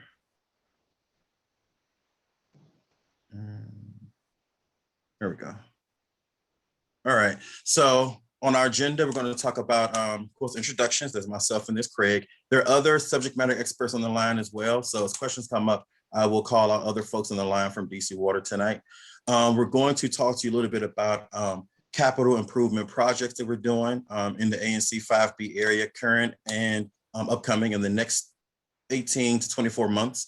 We're going to give you a little bit of information about our water and sewer operations that we do at DC Water. And we're going to wrap this up and give you some helpful customer service information. And with that said, Craig, jump in. All right, thanks, Emmanuel. Hopefully everybody can hear me. I wanted to highlight 5 projects we have going on in this area right now. As last September, in September 10th, 2020, we had a severe storm in DC, and that caused a number of basement backups, including a number in this area. And as a response to that storm, we've expanded our backwater valve program, which allows residents to get up to a $6,000 rebate towards the installation of a backwater valve on their service connection. This device prevents water from flowing from the sewer back up into the house. To date, we've approved over 25 of those in this area. We are also just starting in April of 2021, we'll be initiating a study of some of the clusters of backups in this area to determine what, to see if we can determine what the cause of it is. This area is served by a separate sanitary sewer area, which means stormwater and rainwater should not be getting into the sanitary sewer and backing up into homes. So that's the purpose of this study, would be to try to determine the source of how that stormwater is getting into the sewer and causing trouble. Another study is in April of 2020, we had a number of backups around the area of South Dakota Avenue and 19th Street that were caused when a water main broke and flooded the sewer and backed up into people's homes. As a result of that backup, we've cleaned and repaired a number of the sewers in the area, repaired 6 manholes, and we've also approved backwater valve rebates for people that were affected by that, those backups.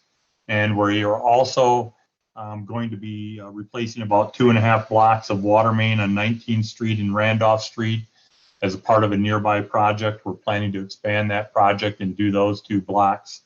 A water main replacement, those blocks have experienced a number of breaks. You can go to the next slide, Emmanuel. We have a small diameter water main replacement project in Bunker Hill. This project has experienced a number of delays, first due to budget issues, then due to COVID issues, and now due to permitting. And we really appreciate everybody's patience while we worked through all those issues.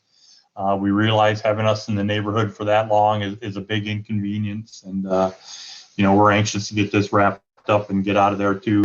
The project is winding down now, and we expect final completion, including all restoration, by July of 2021. Go to the next slide, Emmanuel. This is another small diameter water main replacement project in the Brookland neighborhood. Contractor is just about ready to mobilize. The water mains and all the water mains in the street along these streets here, 17th Place, 18th Street, 17th Street, Randolph, and Otis Place. Those water mains in the street will be replaced. The project also includes replacing the individual service lines from the water mains in the street to the individual property lines. In addition, the one thing we want to point out too is that under this program, any residents with lead or galvanized lines from the property line to their house are eligible to have that service line replaced as part of this project at no cost to them under a new city program.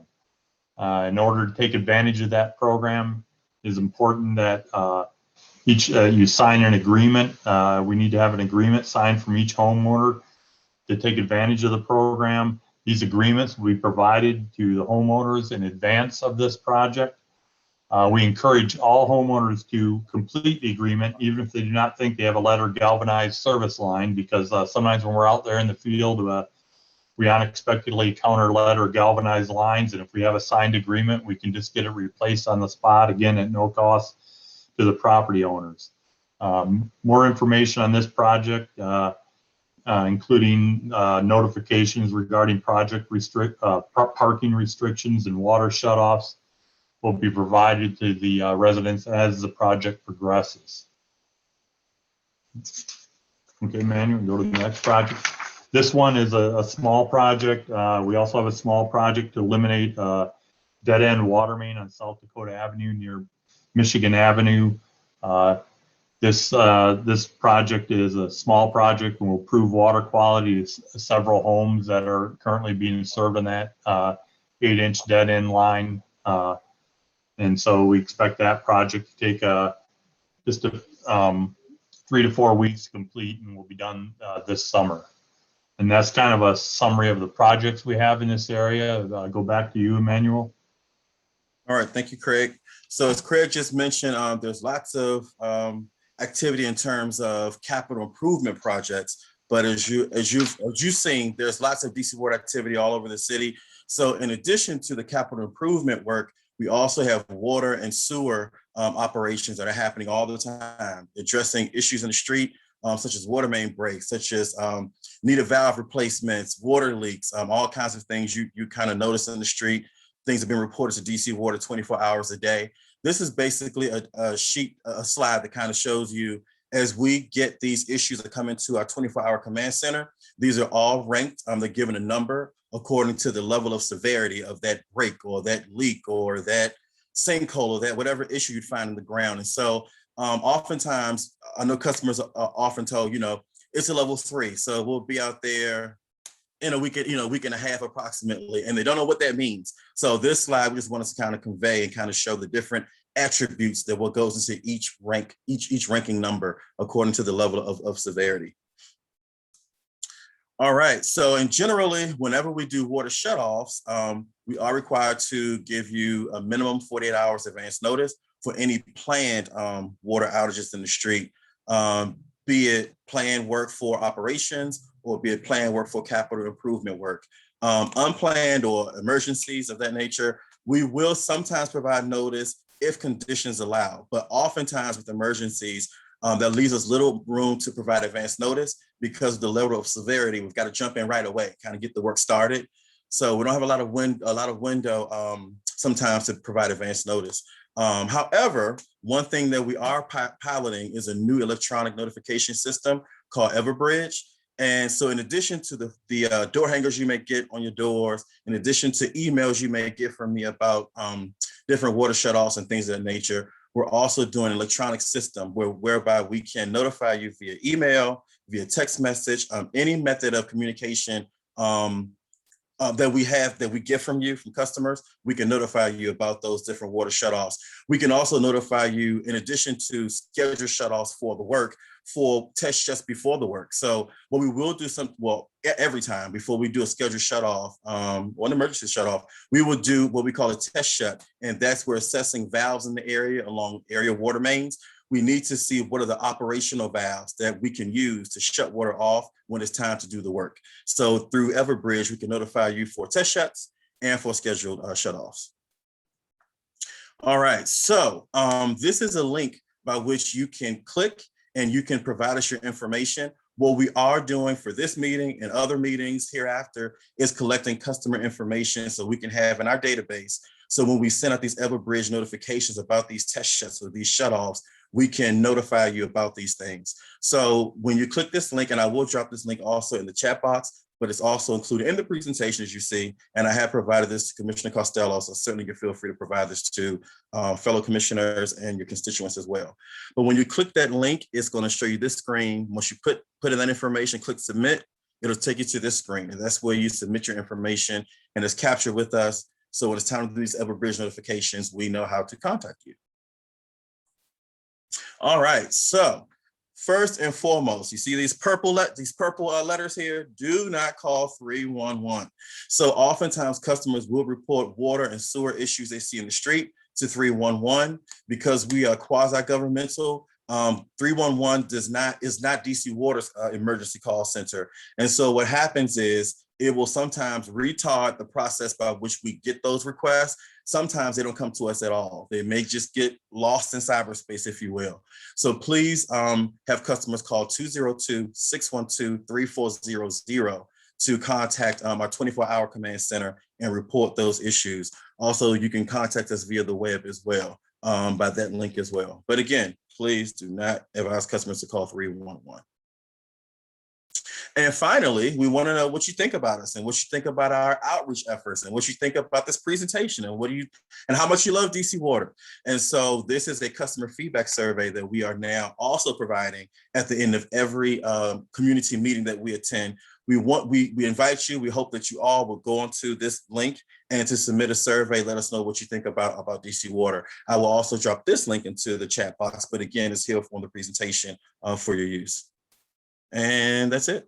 Any questions?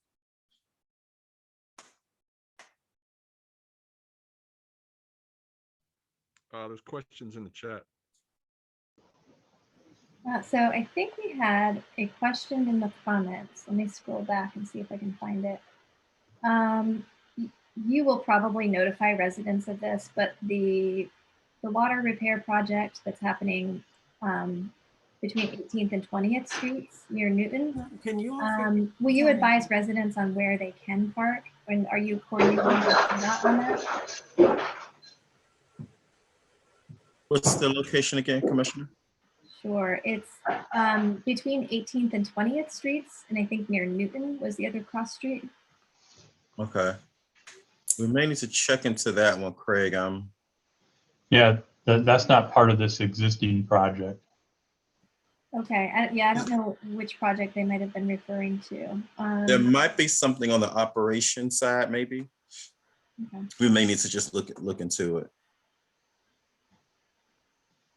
But what was the question was it was about notification of parking? Yeah, they just wanted to know if residents would be told where they can park during the project timeline. So we will typically not advise customers on where to park. What we will do is work the best of our ability to the best of our ability to minimize the impacts of parking and try not to take up more parking than we absolutely need for the work itself. But it's on certain special projects. We've advised folks where to park or provide alternative parking areas or APAs. But typically for these sort of operations things and wholesale for the CIP projects or capital improvement projects, we don't typically advise customers on where to park. And we do try to keep minimize the amount of no parking. We put no parking signs up. We try to get in there, and then we move on. So you may see no parking signs a couple times during the course of a project, but they shouldn't be in the same space for weeks or anything like that. It's usually a matter of a few days at the most. Okay. If they're ever blocking anything like a driveway or something, they will quickly move if they're blocking access to something critical like a driveway. Got it. There's another question I just saw. Can DC Water come out to test lead content in indoor faucets? I am going to have our Director of Water Quality speak to that. Maureen Schmeling should be on the line. Yes, I am. All right. I got in. Thank you, Emmanuel. Hey, Maureen. And yes, we do offer free lead testing, 1 free test per year for everyone. And you just email us or call us and we'll mail the kit out and then we come pick up the samples when they're ready. So I put in the chat with the email address. So I have a question because I wasn't able to get on earlier, and I just got on. So if you're a resident or a business and you have a question for DC Water, what is DC Water doing to work out their constituents who go to 311, because 311 says that you can come to them for anything.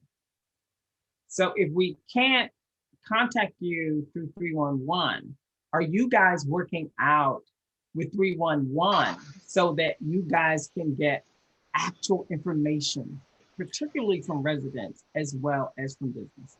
Okay, I can address I that. tried to get that through the chat, but there was no way for me to do it. Yes, I can address that. So our call center is 202, and it's in the presentation as well. Our call center number is 202-612-3400, 202-612-3400. I get that, but going forward, are you guys doing anything so that there's a connectivity between your contact number and 311? That's my question. Emmanuel, this is Salil. Could I jump in? Sure. Yes, ma'am. We are absolutely working with 311 to make sure that we don't drop any information that comes to them. Thank you. They will sometimes call us too. Yeah, there are folks sometimes at 301 that have called me and because they're used to working with some of us at DC Water, they will actually pick the phone up and call us and say, can I connect you with this customer that's just called in too? So some of that is also happening, currently. And I don't disregard that it's happening, but Jane and John Q. Public may not know that, and they will call 311. So what I'm asking is 311 working so that if I or anyone calls, business or resident, call 311, they can connect to you? Gotcha. That's my point. Thank you. You're welcome. If I can just add, hi, it's Stephen Dudek, the Water Service Division Manager from Office of People's Counsel. So if you call 311, they should be routing any utility calls to the Office of People's Counsel. And if we do get any calls regarding DC Water, we'll definitely get in contact with Mr. Briggs or the command center. So if constituents are contacting 311, we will be able to route them to DC Water.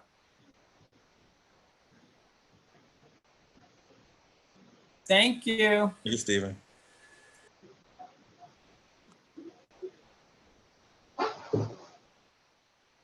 Okay. Are there any other questions before we move on? We do need to keep going with our agenda since we're still running behind. If not, if there are, go ahead and put them in the chat and we'll make sure we connect you with DC Water. If you have your contact information, you can either send it to me directly in a direct message. Just select my name from the drop-down menu and I can pass that along, or you can share it with everybody in the chat and I'll still make sure we connect you with DC Water. I do want to move along now. Thank you first, I should say, to DC Water and everybody who's here answering questions. Really appreciate your time and the effort that you put into putting together a presentation for residents tonight. So thank you all so much for that. Thank you. Thank you. Thank you all. And so I do want to move now to the Office of People's Counsel Water Division. We have Mr. Mark Williams and Stephen Dudek, who are going to be talking about programs and resources available for residents. Great. Thank you. Good evening, everyone. And thank you, Commissioner Costello and Ward 5B commissioners. My name is Stephen Dudek. I am the Water Service Division Manager for the Office of People's Counsel. And let me just have a brief slide for you.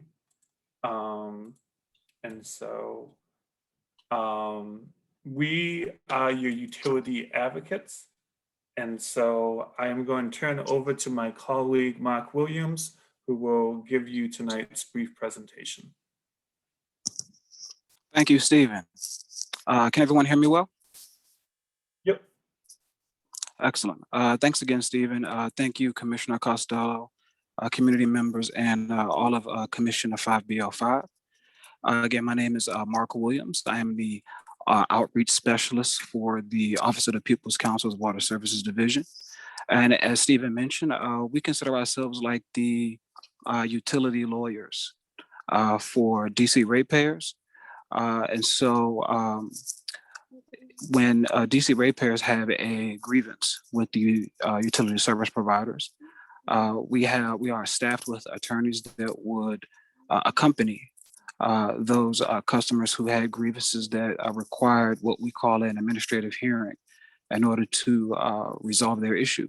We would provide an attorney to you to accompany you to that hearing free of charge to ensure that you had adequate representation and all the resources that you would need to make the kind of argument that would be in your best interest. We at the Water Services Division, specifically, our inception began in April of 2019 when the DC Council passed the,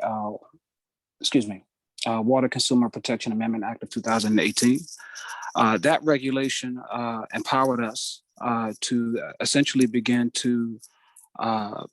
taking customer complaints and investigating water consumer issues from that point forward, and been doing so ever since.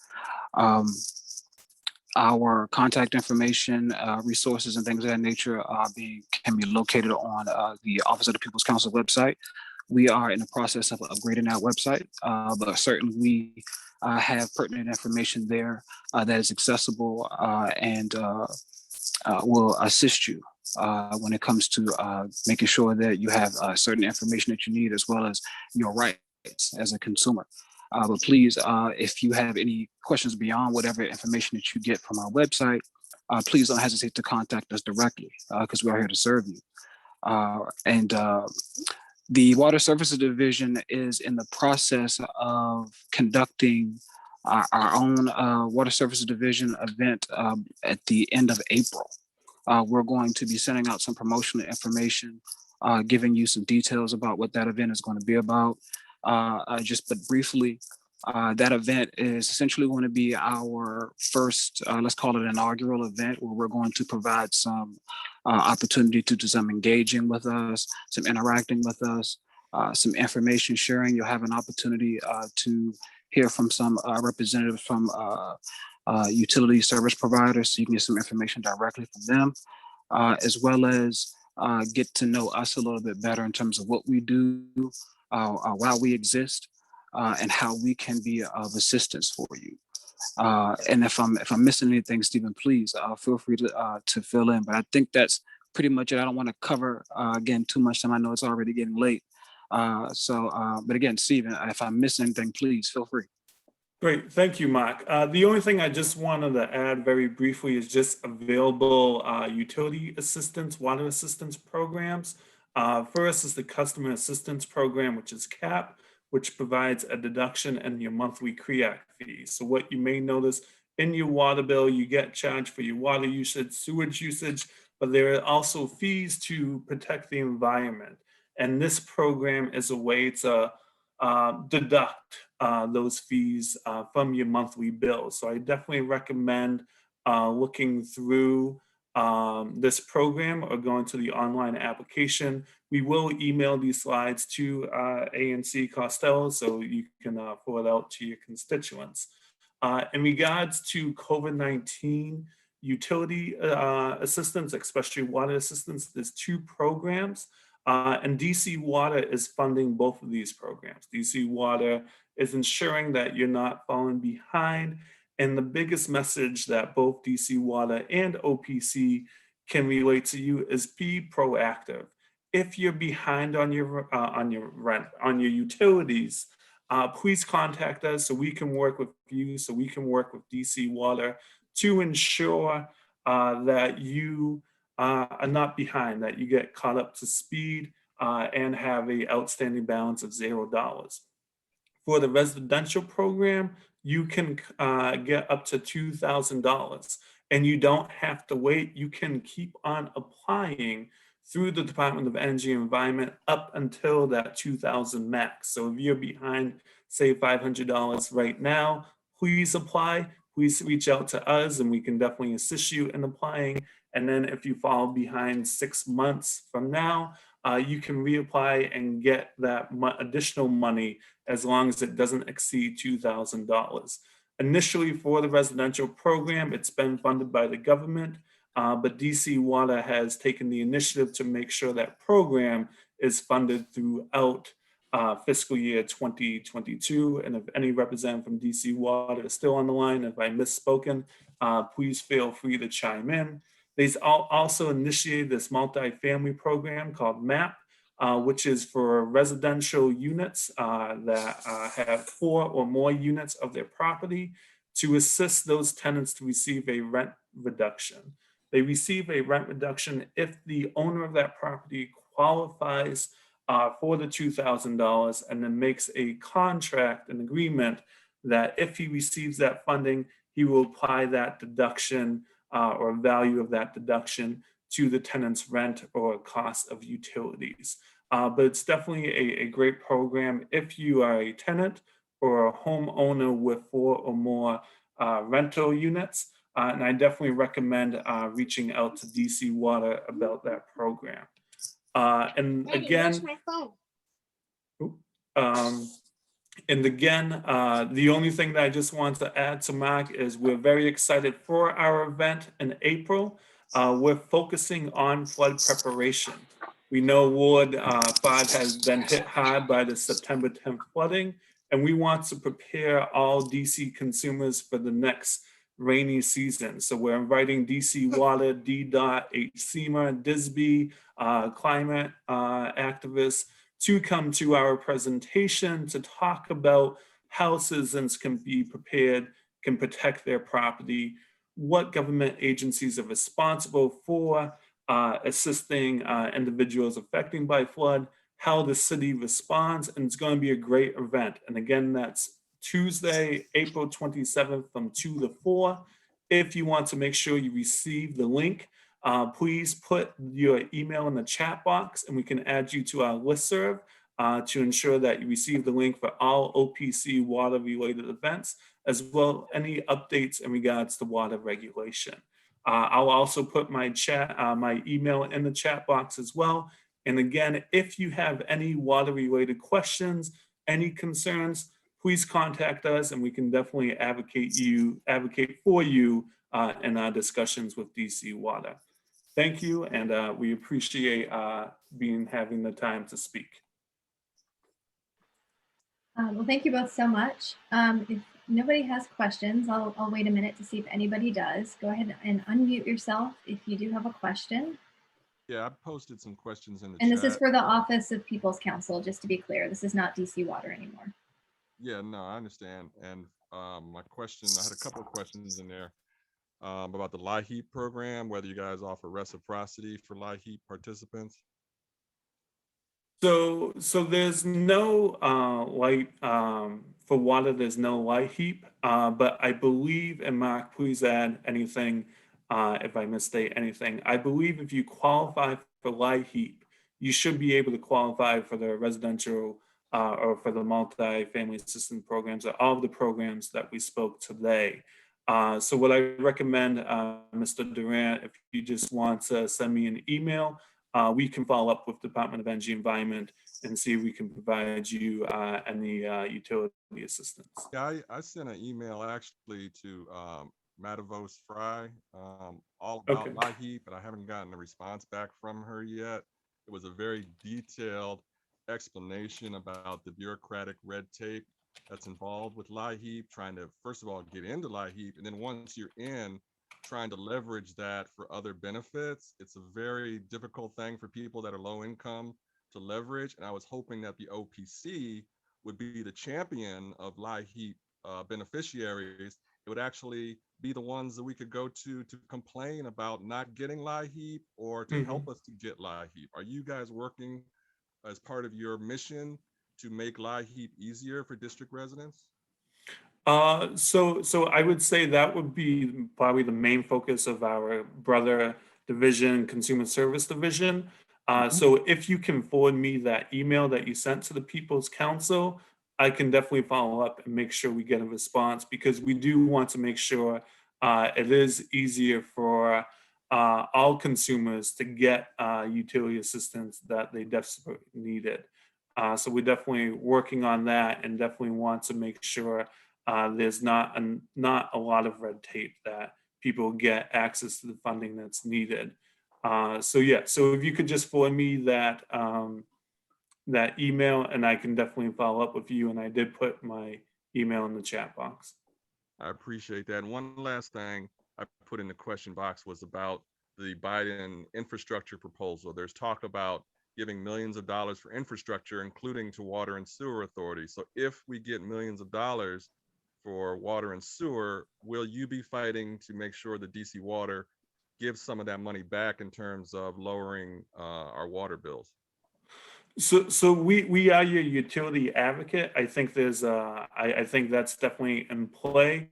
I think the biggest thing is getting understanding on how much money is being devoted to what, and I believe in April we'll actually get that determination from the mayor's office and DC Council. And so I think depending on the amount of money, we will definitely determine what's best to advocate and work with DC Water to ensure that it's used in the best interest of all DC Water consumers. All right. Thank you guys so much for joining our meeting and for your presentation and answering questions from residents tonight. I think, Stephen, I think you would put your email in the chat so it's there. If you have any other information you also want to share, like a website or anything, please go ahead and do that so people can find it and they know how to get in touch with you guys. And thank you very much again to you and Mr. Williams for being here tonight. I really appreciate it. Thank you, Commissioner. Thank you.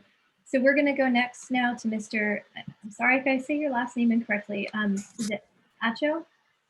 Actually, that's correct. You are one of the first people to actually get it right. I'm on a roll tonight. I'm getting everyone's names right. This never happens. And so you're from, I'm going to get the name wrong, the Mayor's Office of Volunteerism. And I know there's more to it than that. You wanted to talk about the volunteer snow removal program because you're soliciting volunteers for next winter already, right? Right. So I'll keep this pretty brief. So yeah, as Ms. Costello said, my name is Matthew Acho. I work with Serve DC, the Mayor's Office on Volunteerism and Partnerships, and I'm one of the District Volunteer Snow Team program leads. And so this program is fully volunteer supported. And it's basically so that, we have volunteers that when there's 4 inches of snow or more, we have volunteers that are matched with senior and can go out and, or a person with functional needs and can go out and shovel their snow when we hit 4 inches of snow or more. And we need more volunteers for this program because currently in Ward 5, we have about 351 seniors who do not have a volunteer match to them. So, as we said, we got a little bit more snow this season. So we're trying to get more volunteers. So if you know anyone who would be interested in volunteering, I mean, it's a great thing for high school kids, college students, anyone to kind of give back to the community and make sure that, seniors and people with functional needs, can safely get out of their homes and go about their business after a bigger snowstorm. So if you know anyone that's interested in volunteering for that, you can reach out to us at dcvsp@dc.gov.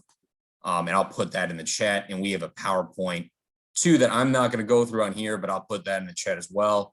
Just to give everyone an idea of, what the program looks like as a whole.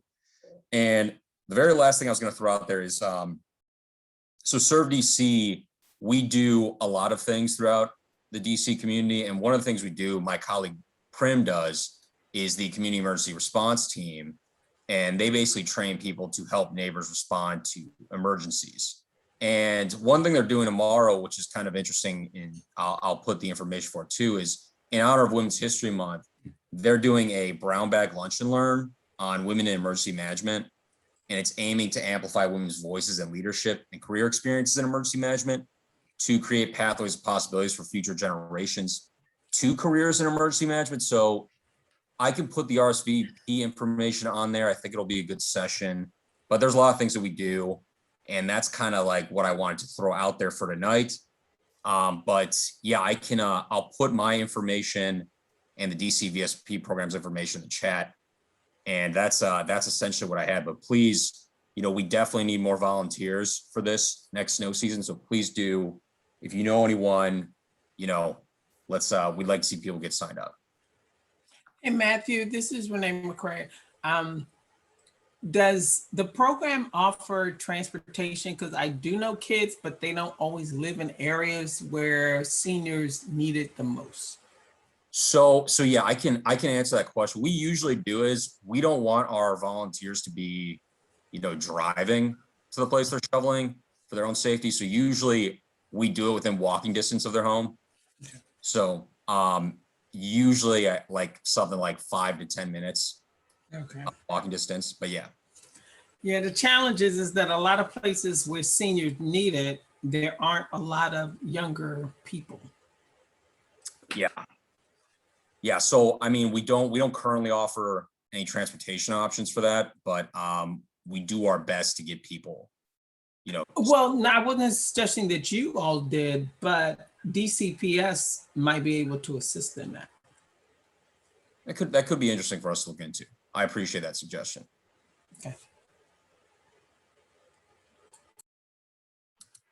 All right. Well, thank you so much, Mr. Acho. Thank you. Sorry. Now that I'm thinking about it, I'm messing it up, I'm sure. But thank you so much for sharing this opportunity with residents. I think this is really a fantastic way to help those who might need it during the winter, and also keep the sidewalks safe for everybody. So thank you very much. And I think you're going to put some information in the chat. So if anyone wants more information, you can go there. And with that, I'm going to turn the host duties back over to my colleague, Commissioner Higgins. I'm so sorry that we're going late, but I think we can hopefully get us back up to speed. I know if anyone can do it, it's you. I just want to thank everyone for presenting this evening. It's been a fantastic presentation that we've had thus far. Gave us a lot to feast on this evening. So thank you so much. And thank you, Commissioner Costello, for a good agenda. So we're going to keep moving. Right now, we are moving to our ANC resolution section of our meeting. And we're going to start with Commissioner Costello with the Michigan Liquors settlement agreement. Thank you. So I have what has actually turned out to be a positive development that finally got resolved this evening, not long before our meeting tonight. So for those who don't know, there was a settlement agreement between Michigan Liquors and our commission that was enacted in 1997. It imposes a few restrictions on the business, including some of its hours on Saturdays and weekdays before holidays. It also requires the business to maintain, clean facility and requires the business to display appropriate advertisements in its windows, considering the residential neighborhood and the proximity to two different schools. So Michigan Liquors recently approached our commission requesting to expand its hours and make amendments to a few other provisions of the settlement agreement. I held a meeting with a representative from the store and constituents were by and large opposed to expanding the hours to the extent that the store wanted. So ultimately we were able to come to an agreement with the liquor store on what it had originally requested. And so I'm trying to pull up my document so I can share it with you. In essence, this new settlement agreement would only allow, it would extend the hours slightly. So it would allow Michigan Liquors to be open until 10 p.m. on Saturdays and on weekdays preceding a holiday. Currently, the settlement agreement only allows it to be open until 9:30 p.m. It would revise some of the other text that the store had requested, including who it can sell to. It still prohibits the business from selling to intoxicated individuals, and it just removes language regarding individuals of notoriously intemperate habits. Additionally, it requires still the store to maintain appropriate advertisements. We kept that provision in. And lastly, the business wanted to remove a provision that prohibited it from vending in its parking lot. Residents did not want to extend the store's sales to the parking lot area, so the business agreed to keep that in. So now we have a resolution, which I'm about to pull up here. If you just give me 1 second. And the resolution would incorporate all of these changes into a revised settlement agreement. Once our commission approves it, we'll sign it and then send it back to the liquor store for their signature. Sorry, give me 1 second, guys.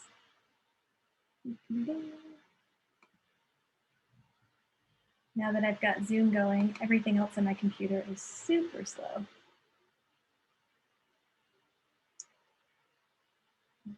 Here we are.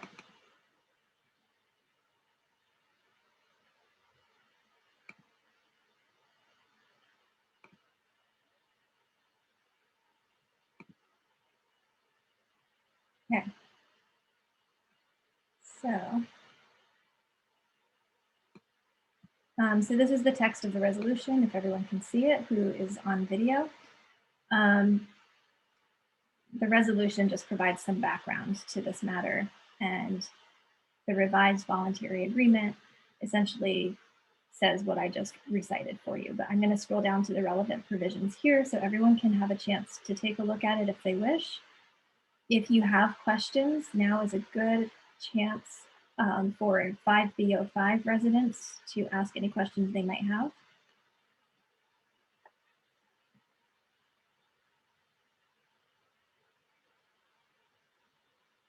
I'm sorry, I should also say commissioners can ask questions if they have any, although you've already seen a copy of this.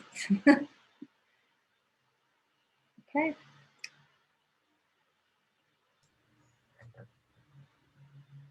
And so I'm going to move now that the commission.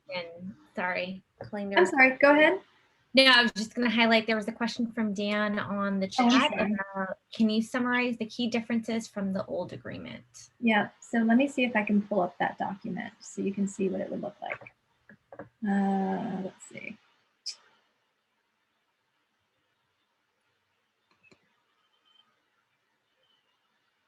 Okay. So I'm going to share a new document with you in 1 second.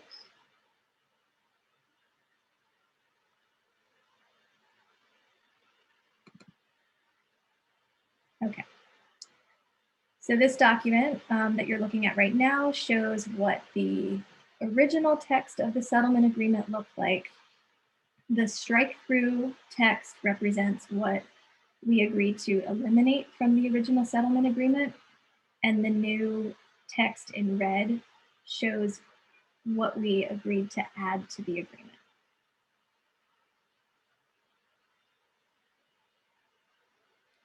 And so, as I mentioned, the liquor store did want to eliminate provision 9, which prohibits the store from vending in the parking lot.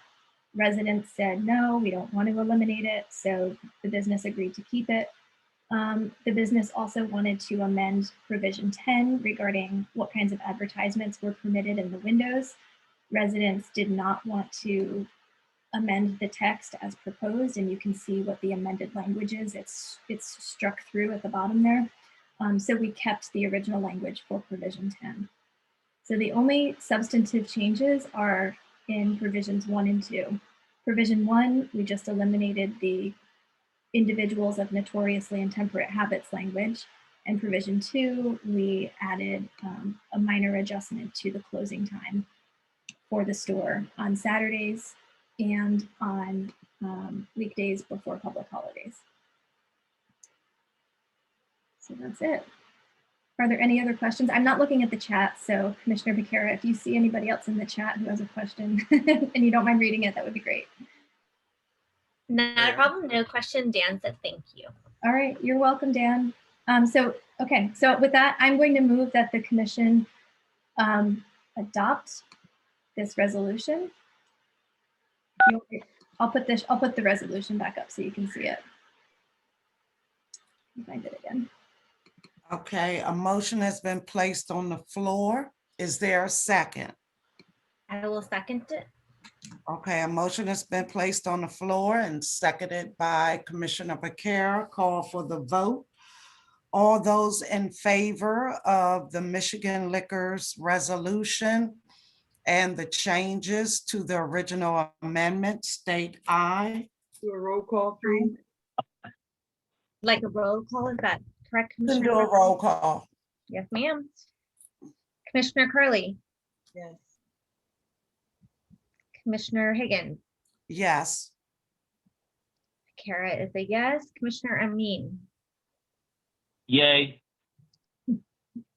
Okay, the motion has been placed on the floor and seconded and has 5 in favor. So the motion has been moved and the resolution supported by ANC 5B. I should just make clear that my vote is also an aye, in case it wasn't obvious. Yeah. you down for an aye. All right, so we're going to move forward to Commissioner Amin for his resolution for Crummell School. Yeah, I hope my audio is, Prita, is my audio coming in? Yeah, just keep talking, don't stop. You got it. So I'm going to keep it with respect for time, I'm going to keep it really brief. All commissioners have received copies of ANC 5B's resolution and also the resolution that we want to support, which is ANC 5D resolution.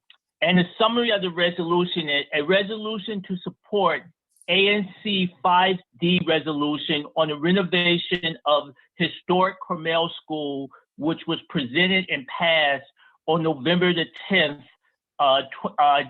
fiscal year 2020. So we've discovered that we have overwhelming support from our constituency here in ANC 5B, that they want to support our neighbors in ANC 5D with their request for asking the mayor to place $20 million in fiscal year budget 2022 for the preservation and the renovation of the Carmel School and the land over there.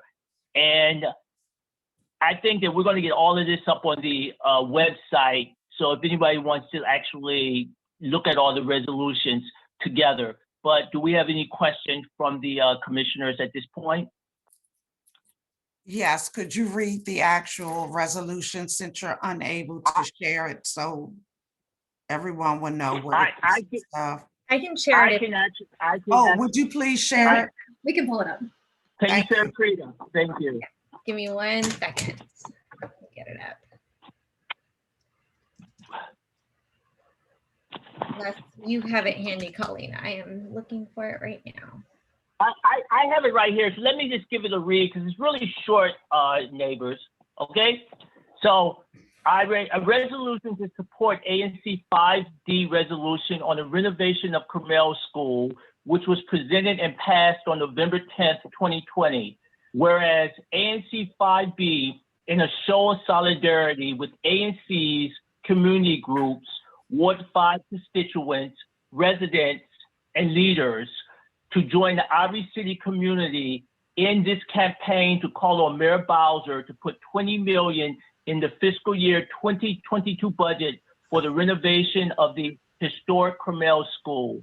And whereas the ANCs consider a wide range of policies and programs affecting their neighborhoods, and whereas ANC role in government includes the district's annual budget, and whereas, in fact, no public policy area is excluded from the purview of the Advisory Neighborhood Commission, and whereas public use of a historical site impacts and benefits ANC 5B constituents as well as all Ward 5 residents. And whereas ANC 5B constituents support ANC 5D constituents in their request to have a recreation, cultural center, green space, open space in the heart of Ivy City, because the public health benefits are well known by the constituents living, working, and playing in ANC 5B, who currently have recreation centers, historical landmarks, green space, and open space in their community. And whereas a resolution of Carmel School builds a stronger community within Ward 5, increases the overall health of Ward 5, and encourages Council Members McDuffie healthy Ward 5 commitment. Therefore be it resolved that ANC 5B supports ANC 5D resolution on the renovation of Carmel School, and resolved a resolution letter to support ANC 5D resolution on the renovation of Carmel School, which was presented and passed on November 10th, 2020. Questions? Yes, I have a question. You mentioned Sure, that Mr. Carley. you have overwhelming support from the constituents. Are you saying you held a meeting? And I'm asking all commissioners this, since we are talking about hosting meetings when we receive to get to schedule on type of resolution. That's a great question, Commissioner Carley. Thank you for asking it. So, no, there was not a meeting held. And reason why there wasn't a meeting held is because of the circumstances that we find ourselves in because of the pandemic. The support, and I see a lot of them on our meeting, on our virtual meeting tonight, came in through email. Oh, because I didn't. And we. Pardon me, Commissioner Carley, I didn't hear you. I interrupted you. I never received. I received one email from one commissioner from 5D, and I just thought it was just a little concerning that one person whose single member district it falls in is the only person that reached out to us, and the commission as a whole, even when they voted in 2020 in November, did not reach out to us, and the commission now is not reaching out to us, so I'm not seeing that teamwork from the commission as a whole that's reaching out to a commission asking for support. I will. Yeah. Sorry, go ahead, Ra. Who's that speaking? It's Prita. Okay, Prita. And then I want to follow up with that because I really think that's a interesting point that I want to address. But Prita, you go. I was just going to say, I'll have to pull up the exact email, but I was included on an email from 5D commissioners asking for support. And I was also included on a number of emails from the 5B03 constituents asking for myself to weigh in on this matter. So I'm not sure who all the email went to, but I've definitely heard from the 5D commissioners on this matter asking for our support. Getting it more, I just think this broadly impacts the Ward 5 as a community, not just 5D. And like I said, there's been a number of my constituents in my area that have specifically reached out saying that they would love for this to exist. So just real quick. So yeah. Commissioner Rhodes from 5D01 is in the chats.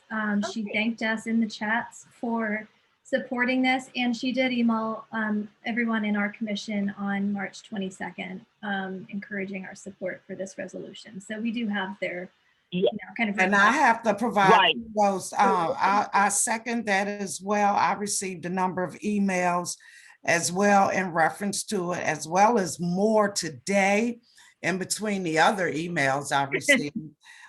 So I'm not sure how the notification was disseminated, but the commissioners did reach out to myself as well.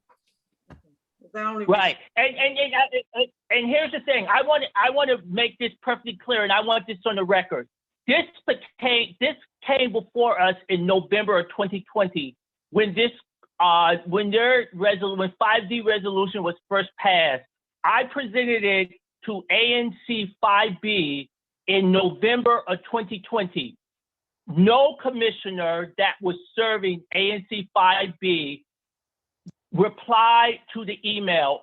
Only commissioner that replied to the email and then had a personal phone call conversation with me on the matter is Chair Higgins. Chair Higgins and I both talked about it. We fundamentally disagreed about how we should or if we should support this, but we did agree at the end because the other three commissioners that were still serving the commission in fiscal year 2020 had not replied, and either way, we could not take a vote on it. So it is extremely disingenuous at this point, because in 2020, Commissioner Carley, you were a serving commissioner and you received this, and I got no reply from you nor the other commissioners that were serving ANC 5B in 2020. So they asked for our support back in 2020, and it was clear that we had it. We did not have the number of votes to move in either direction in 2020. And I want to thank, and I said this before without context or detail, I want to thank Commissioner Higgins because she was the only commissioner that replied to not only that email, but consistently, replied to emails throughout the last year that we had correspondence with.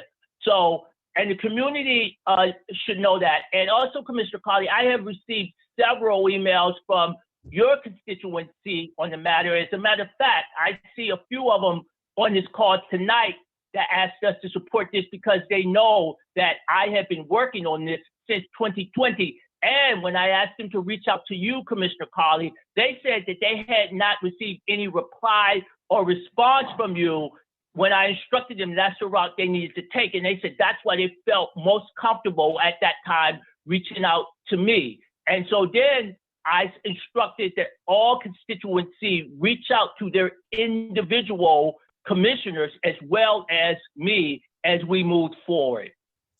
Hi, this is Renee McCray, and I just want to say, if you look at the chat, you will see multiple responses from constituents in 5B who have supported this effort. So BNCA has talked about it at their meetings. If you have a way of recording the chat responses, you'll see that there has been support. Thank you, Ms. McCray.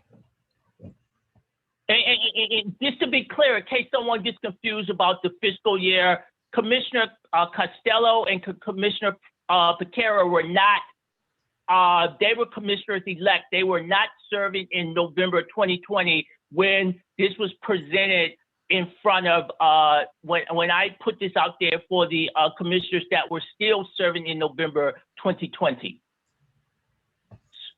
So when we got a new commission, I thought that it was an opportunity. They reached out to us again and asked for our support, and I reintroduced it again. And I have to say that everyone replied to me, and I had a conversation with Commissioner Higgins, Commissioner Piekara, and Commissioner Costello. Again, Commissioner Carley, you were the only person, the only commissioner did not respond to my email or reply to. The first I've heard about it was a comment that you made today on it. And we talked about this in the COW meeting in March, and I still hadn't heard from you. And it was fine, and that was fine. If anybody is so, and all of that really needs to be on the record for the community to know, and to be in our public document. So I'm glad this is being recorded, and I'm glad that Commissioner Piekara, our secretary, our commissioner secretary, is taking these notes. So this has been in front of us since November 2020. Since they passed this in November 2020, I've been trying to get movement on this. We could not get that movement until we had a new commission and we had the votes to move it. Just so folks are aware, if they're interested in reading the text of Commissioner Amin's resolution, I am sharing it on my screen. I don't know if there's a, I don't know if you can see it or if there's a way to make it bigger, but perhaps my colleague Commissioner Piekara can help me with this. You can zoom in on the PDF reader that you're sharing. So yeah, yep, that button. Is that better? Uh-huh. Hey, I It's just still wanted small. to ask I do want quick to make question. sure that we also note that Commissioner Amin, you did say last year that Commissioner Higgins was the only one that responded. Now you're saying that I was the only one that did not respond. So I just wanted to make that note. No, I didn't. That's not what I said, Commissioner Carley. As usual, you spin the truth, and that's not what I said. Okay, we're going to move on. And so Commissioner Amin, I would like for you to place your motion on the floor so we can move forward with the vote. I move that ANC 5B supports the resolution to support the renovation of, supports ANC 5D resolution, support the renovation of the historic Carmel School. Okay, the motion has been placed on the floor. Can I get a second? Seconded.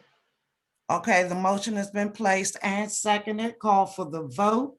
All those in favor of supporting the resolution for Crummell School. And we can do a roll call. Roll call. Excuse Yes, me, I'm ma'am. sorry. Commissioner Carley. Yay. Commissioner Higgins. Yes.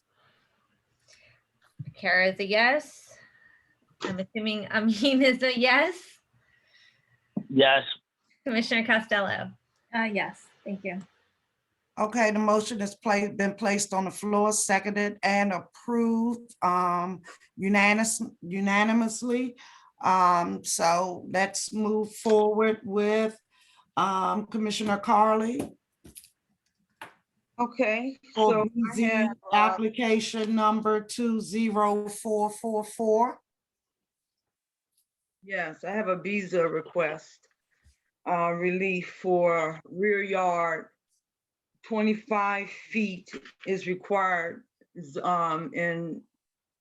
thank you, in residential areas zoned R1B. And this person, this applicant, lives at 19th and Bunker Hill Road. She basically wants to build a screened-in porch with stairs leading down, so it would be located on the second floor. And after the construction is completed, it's projected to be 11 square feet. And so it's a special exception. The residents basically at this point support the request, providing that the actual rear is 25 feet and no less. They have concerns that it may not have the space that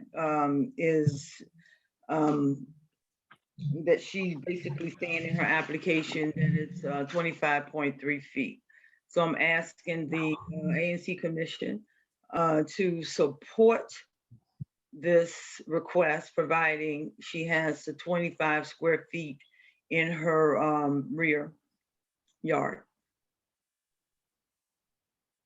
Commissioner, I have a question. Is there any reason to suspect that the petitioner doesn't have 25 feet?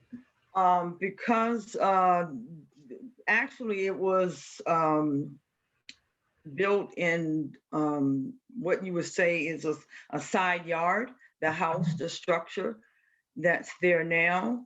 And basically it's more of a shotgun type style structure. And so the residents believe that the structure took up maybe a little bit more room than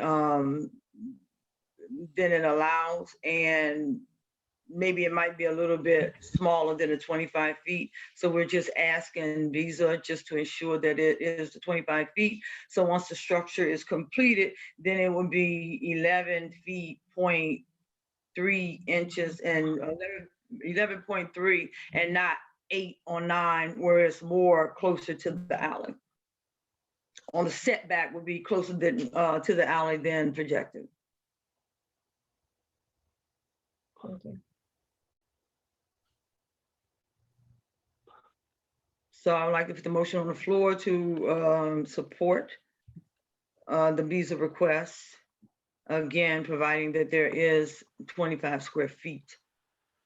Do we know when that determination will be made? Because I guess hearing you say provided it is, or if it is, so is there, how will we know whether or not it does have the ample amount of feet?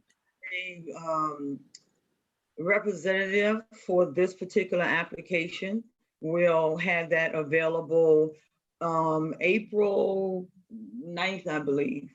So we will know before then. So basically they will, I mean, it was something that he said it could be put in there. It would be no different than if we did a resolution, but this is just, it wasn't worth doing a resolution for one request for a variance. And this is an acceptable version of requesting that. Just so other commissioners are aware, I went ahead and looked at some of the documents that the applicant had provided on ISIS to just try and understand what was going on. Because as Commissioner Carley knows, I emailed because I was a little bit confused about what we were trying to say with the Form 129 here. So you might not be able to see this very well, but there is a drawing or diagram provided by, I guess, the architect. And so right here, it does provide the measurements between the house and where the end of the new rear porch would be, and then where the porch would end and the property line. And so we've got 11 feet, 3 inches here, 13 feet, 9 inches there, which I just did the math. It does add up to exactly 25 feet right now. So I think Commissioner Carley is just saying she wants to confirm that that cumulative measurement is accurate, right? Right, now it's saying 25 feet there, but then in the application it's saying 25.3. So there's some variance and, you know, difference depending on what you're looking at. So we just want to make sure that it's 25 feet and not 20. Would that change you? I mean, if the rear setback currently is not 25 feet, which I know it's required to be under the current zoning regulations, would that be a significant problem? And I'm only asking because as part of the application, there were some photos included of other properties that abut the same alley as this home. And it looks like some of these other properties also have decks on the back of their home that are very close to the edge of the alley. And I'll just hold this up so you can see it. Those are the ones, yeah, those are the pictures that I sent. Yep, that's right. So I found some version on ISIS as well, but you can see this one looks like it's very close to the edge of the alley, probably less than 11 feet. So I'm just wondering how big of a deal that would be to residents if it turns out. If the application isn't accurate with the information, then another application or it would have to change. I mean, I think they would want the actual information, the correct information. I mean, right now they're okay with it, providing it is the 25 feet. But if it isn't 25 feet, then we need to know that. I mean, I don't want to know it in the middle of construction. But those 3 inches might not make a significant difference, right? Okay. All right. Thank you. Is there any more discussion?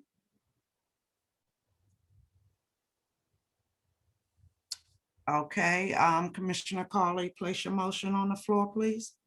Yes, I would like the commission to support this request for 25 feet rear yard reduced to 11 feet for a screened-in porch with steps leading into the side yard.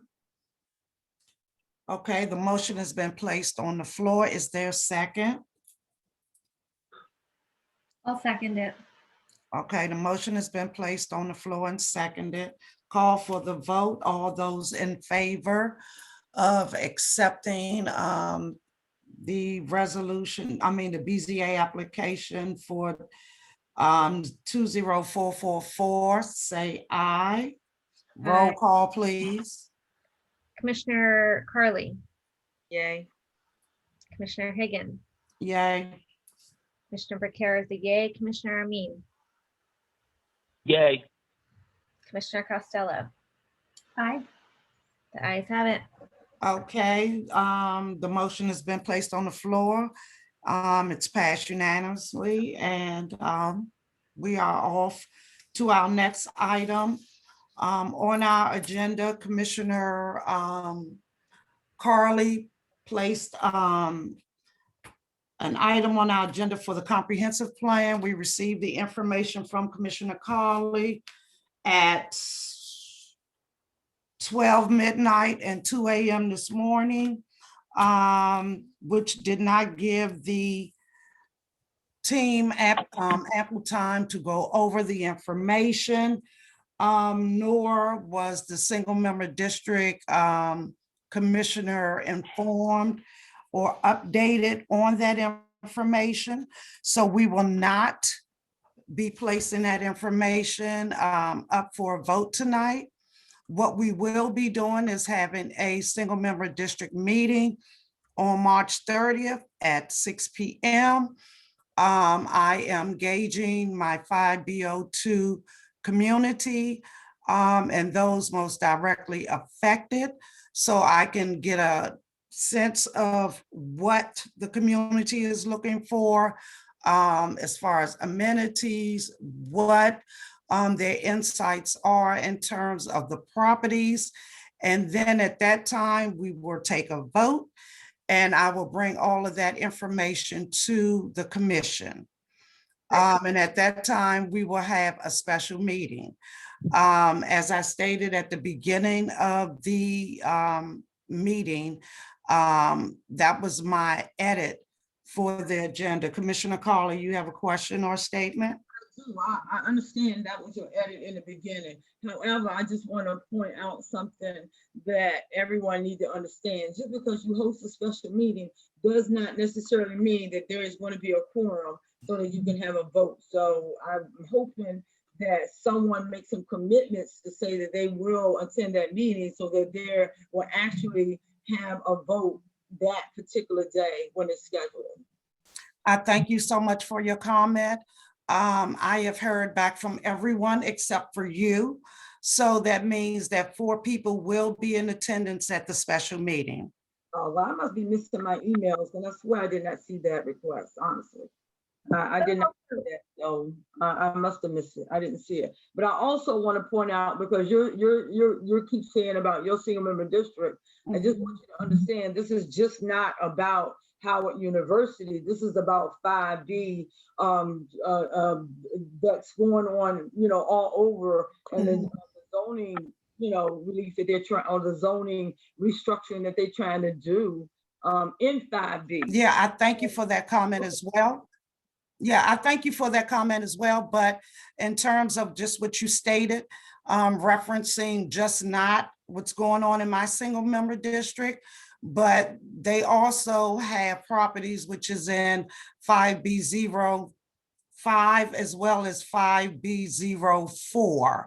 So again, none of us have had ample time to go over or meet with our constituents in reference to the information that you sent the first thing this morning. So yes, it would be nice to receive the information in a timely fashion so we can intelligently go over the information and discuss the information, and then be able to properly come to a full body meeting and share it and go forward with the vote. Well, but even if you would have received that information, you still are saying that you need to go out to your community, so it would not have made a difference either way. Well, I'll interject with that. I was one of the first people to suggest that we table this vote because I, as 5B03, do not have a direct connection from an ANC perspective to this development. And as a result, I am not well versed on it. And so receiving a resolution at 1 a.m. the day of the vote makes it very difficult for me to put in the attention and commitment that something this serious deserves. I think 24 hours at a minimum, but ideally 48 should be a respectable amount of time. This is the second time that we've had a resolution of importance that has come before the commission with hours before a vote. And pardon me, because I am new, so I'm still getting caught up on all of the zoning laws and other things, but it just feels kind of rushed to have this midnight rider at the last minute be tacked on. So I understand the point of having it go through 5B02 and the SMD there, but I think even more generally, had that happened, still having this come to us at the 11th hour just makes it really difficult. And I want to acknowledge that the constituents of the Howard East neighborhood that have put, like, I've gotten tons of phone calls and emails, and clearly the community is very impassioned by this. And it's very clear that this impacts them and it's something that they care deeply about. And as a result, for all the work that they put in, I think it behooves us to also put in the same amount of effort and consideration into what they're bringing forth. And so I just don't think kind of having it come to us at the very last minute, almost with no time, I can't speak for anyone else, but I'll be honest, I barely had a time to skim it with our meeting starting at 6:30 today. It just doesn't seem like that's how we should approach something of this magnitude. Not a problem with that. And again, you know, if I would not have gotten it in, then guess what? We'll be doing this after April, when, you know, the council have already voted on it. So I think the whole objective was to get it in so that we can make sure that we get it to the council before they vote, so it can have some sort of, you know, impact, or, you know, have a voice for those who are trying to ensure that, you know, it's not rezoned, the areas that they have put in their comprehensive plan. I appreciate that. And I'll say that I Commissioner Higgins probably won't toot her own horn, but she had a SMD meeting scheduled for later in April, and not only bumped that up, but also coordinated with the rest of us to make sure that all of us were available to get us all on board to be able to vote on this before the comments were due. So, you know, I think that she went above and beyond to make sure to accommodate what was a rush timeline that we all just were notified of today / at 1 a.m. So appreciate the importance of this. And I think we are all aligned on wanting to get comments in time for this to be considered. I think it's just more of, Commissioner Carley, you had suggested a few weeks ago that you would have resolutions for our agenda, which I appreciate. I just think we need to, as a commission, kind of come together, have some guidelines on how far in advance we're going to get those to our colleagues. We can have some provision on how far in advance in order for us to have a vote. And trust me, if it was left up to me, you would have had it days ago, but since it was not, then, you know, I have to do what I can when I get it. But what would have been really nice if we would have addressed this when, you know, we had an opportunity to, when it was available, the comprehensive, you know, suggestions and feedback was basically available to us, so that we can be able to get it into the comprehensive plan, and we did not. But we did have, we had a meeting, and we actually had it at Slow School in reference to the comprehensive plan, and a lot of individuals came out to that meeting and provided their suggestions. Dan Schran also knew of it, and a few others, and did participate. So I think throwing information out there stating that we did not do this or didn't do that is incorrect. If you don't know if we did it, then that's fine. And also, you were invited to participate in that meeting, and your statement was because it didn't have anything to do with your SMD. Wait a minute. And you did not participate. The people that participated in that meeting was Commissioner Jones, Commissioner Amin, You didn't show up. And No, then Commissioner, you didn't show up. But we're not going to argue back and forth about what took place and why it didn't take place. And because of, all for the orders of the day. So what we're going to do at this time, we're going to move forward with our SMD reports. So Commissioner Carley, 5B01. Well, I just had a meeting, so I think I, got the information out. But if there's anyone who is in 5B03 who's interested in serving on the Development and Land Use Committee, please let me know. And hopefully you'll get involved in what we're trying to do and the differences we're trying to make in 5B. That's all I have. Thank you very much. For 5B02, I am going to have, is Mr. Jenkins on the line? Principal at John Burroughs, if you can unmute yourself. Commissioner Higgins, I am here. Good evening. Thank you so much. Good evening. So we had several calls and emails in reference to Ms. Hodges. I recognize you, and we'll deal with the questions during a public forum, but we need to get through our SMD report. We had a situation with the soccer team that was utilizing the field on John Burroughs' site. Could you talk about that? We had gotten a number of emails stating that they were booted off the property. And I understand that the individual was charging the parents for participation in the soccer program on DCPS property. Could you give us an update on that? Because it's a lot of misinformation out there. Thank you. Yeah, thank you, Commissioner Higgins. We also have Ms. Ruiz on the line, who is a DCPS facilities representative. Ms. Ruiz, are you on? I am. Hello, Principal Jenkins, and good evening, everyone.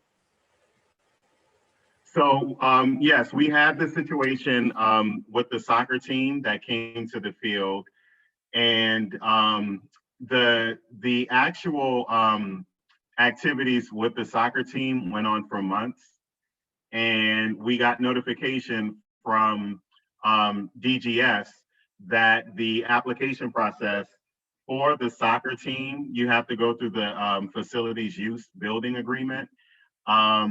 Currently, that process is inactive. So therefore, we're not able to, organizations are not able to utilize the field currently because that process is inactive. And so as a result, the soccer team is not able to utilize the field due to that particular restriction. And I can have Ms. Ruiz, she can talk solely about the actual facilities use agreement and sort of what that entails. Sure, and thank you for that information, Principal Jenkins. Just to provide a little bit more context, the permitting that we currently do for our fields, on our spaces in general, we actually suspended that at the beginning of the pandemic. So about literally a year ago. And the reason we did that, we did not want to permit out our fields because we did want our communities to use our field with no issues, nor having them blocked with a permit in mind, knowing that our community wanted to use our fields for leisurely play or just to kind of be outside and just have a space to come together with their families, knowing that space has been very limited over the past year.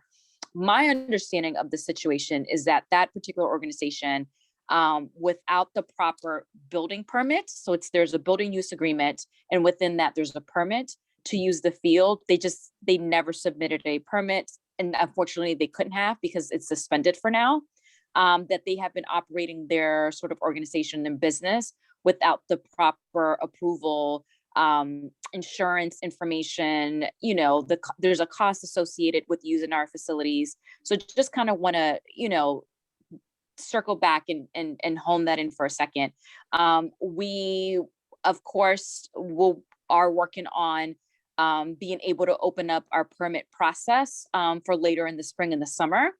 But the reasons as to why DGS Realty Office asked that particular program to stop operating is because technically they could not operate their business on DCPS property without the proper permitting in place. I'm happy to sort of answer any questions that you all may have, or even you, Principal Jenkins, let me know if I missed anything. But, you know, just as a reminder, since the pandemic started, we did sort of suspend any permitting of our spaces. So our communities are able to use the space without any restrictions. Okay, does anybody have any questions?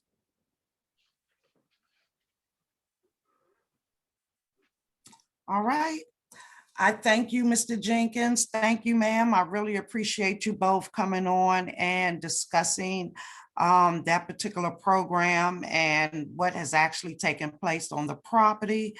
And could you drop any information, contact information for DGS in reference to how someone can contact your office if they have additional questions? Sure. So actually our DCPS permitting is actually run through our office. So I'm a DCPS employee. I'm happy to put my email in the chatter. And then if you all have questions about permits or using our fields, I'm happy to connect you with our permits team. We actually do have one at DCPS. So I'm happy to put that in the chatter. No worries on my end. And my name is Cynthia Ruiz.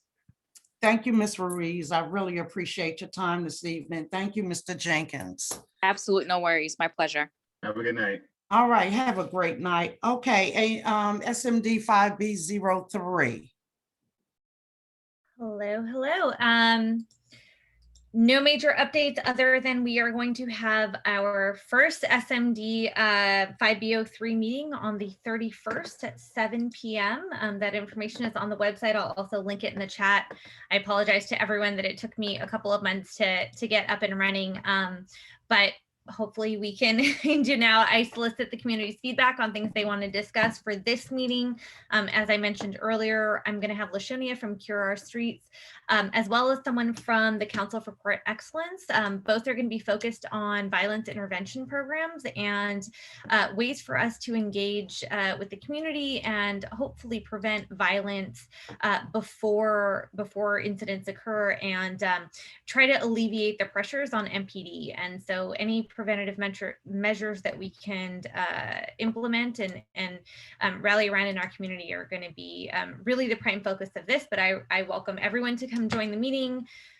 Perspectives, concerns, things that you want to raise. I'm also meeting with liaisons from MPD tomorrow morning at the triangle of Rhode Island and 14th Street Northwest, or Northeast, my apologies, to talk about some of the rise in gun violence in that area. So I will also have a report out, as well as hopefully having some of the MPD liaisons at the meeting on Wednesday the 31st.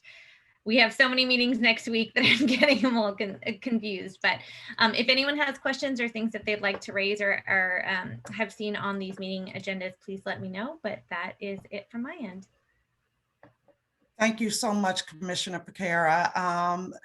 5B04, Commissioner Amin.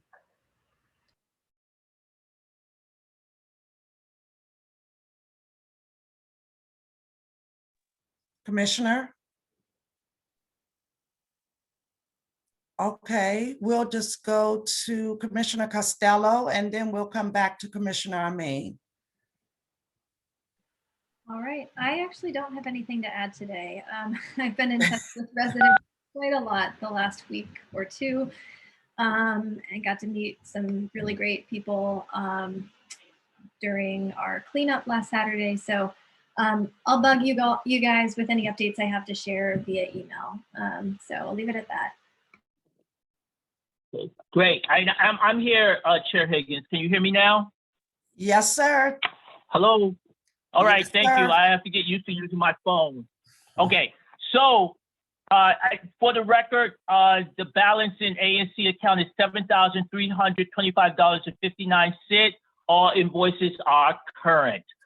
We're still in the process of reviewing and updating our worksheet, and everything's looking good. So put that in the books.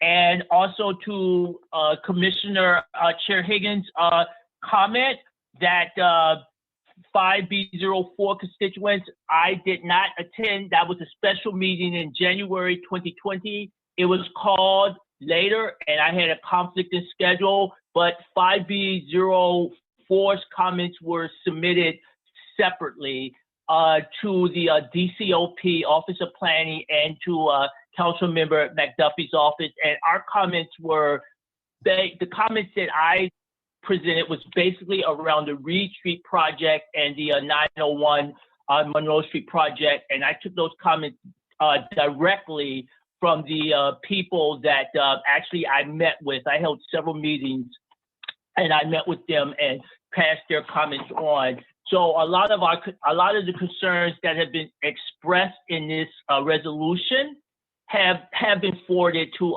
council and have been forwarded to DCOP. There's a few things in there that hasn't, but the majority of it has been. So I wouldn't quite give up hope or worry about it too much yet. And like Kelly John Austin said, that we're going to get a couple of meetings scheduled for one, the 9th Street project, and also, I don't know whether Dan and Caroline is still on the line, but we're going to be meeting about a rezoning that's coming up really soon.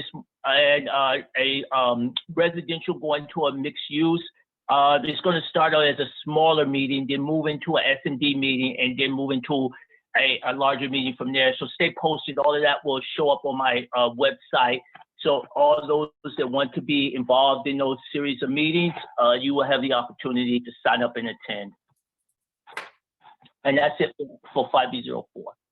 Thank you so much, Commissioner. And at this time, we will have our community questions. And if we can remove the screen share, we can go ahead and do our questions. Try to turn that off.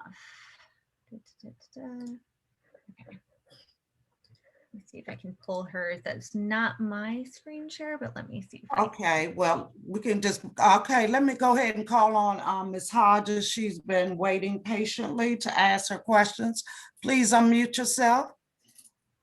Thank you, Commissioner Higgins. My husband's going to ask the question for me. No problem. Well, thanks. It was good to see you. Good to see you, Commissioner Higgins. Thanks so much for having us on this, and thanks for having the meetings that we've had on Howard before.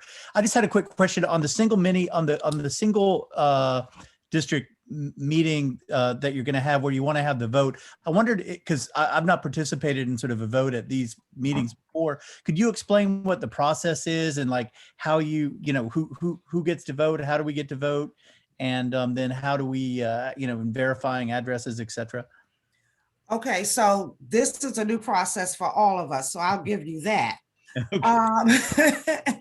And there's been a number of avenues that have been utilized to like do polls within the virtual meetings. So I am having someone to assist me with that. And then there's also, as I stated earlier, Commissioner Costello had sent out some information for us to sign and created a link. So I think that's another great mode of communication to receive signatures and feedback.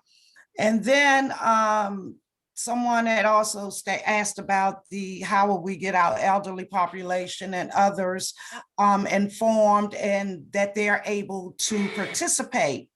So we will have to get some volunteers. I mean, you guys have been fantastic. Some of you have been going door to door, knocking on doors. Yep. And this is the time for you to assist in that area as well. Sure thing. I mean, you've been so proactive in, getting the other information out, collecting signatures and such. I mean, I believe that we can all work together as well to get the information out to our neighbors and our seniors. Great. Great. I'm glad you're pointing that out because that was a real big effort with this petition to Councilmember McDuffie with 375 signatures. We were going door to door, and that the Brookland neighbors were very appreciative of that. So I'm sure. I was wondering because I guess one of the concerns was with these Zoom meetings we've got. I guess you can only have about 100 people on at a time. How can folks, for the folks who can get on the Zoom meeting again, is it the idea that everyone's going to have to be on the meeting and vote then, or is there other way? So I've already settled one thing. So Okay. I've already paid for a subscription for us to be able to house more people during our meeting, because that was something we had an issue with previously when we were doing our meeting before, because it actually cut you off after 55 minutes that you had an additional plan. So what I did was purchase additional plans so I could be able to have a larger number of people on that call and to be able to get full participation. As someone had stated, I was being spooked or scared, and some other wonderful, fantastic things that you guys have been sharing, and that has not been the case. As people have worked with me in the past, they know that I try to do my due diligence. I try to get in contact with the players in the game to ensure that the information that I am giving out is the correct information. So, you know, what we're going to do is just have to hit the ground running. Yep. And to reach as many people as we can in 5B02. Yep. I am not the commissioner or the councilman for Ward 5. Just 5B02. And those people that are directly affected are those that need to be heard. There is, as Commissioner Carley stated, and some others as a part of this neighborhood thing you have for the East Campus. Yes, it's fantastic, but you know that you can also send your own information if you want to do on a larger scale and submit that information. But my job at this time is to actually hear from those people that are directly affected. You know, people can talk to their blue in the face, but it's the people that actually live in that community, the people that's going to actually be affected by the construction, the people that are going to actually be affected by the commuters. You know, so these are the people that I want to hear from, because what they matters, because they're going to be impacted. Yes, I do want to hear from those people. And yes, I'm going to work with someone to try to help me to be at a point where the technology piece can be put in place so I can capture all of that information. Okay. How can we help? How can we help you with that? Should we talk offline about that? Oh, no, it's no problem. We can talk in this forum. So, you know, if you looked in your emails, I actually sent out information regarding the new schedule.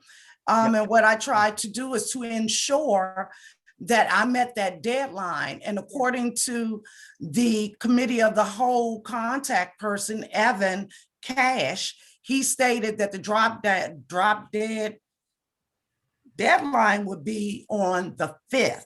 So as you see, I changed the meeting date. Yes, thank you. So I would be able to accommodate all of those things. So everyone would be able to have as much input as they possibly can. Thank you. That's great. That's great. Any other questions? I have a comment. Okay. You hear me? With whom am I speaking? Oh, Mr. Johnson. Yes, sir. Edward Johnson. I don't have a comment about that. I have a comment.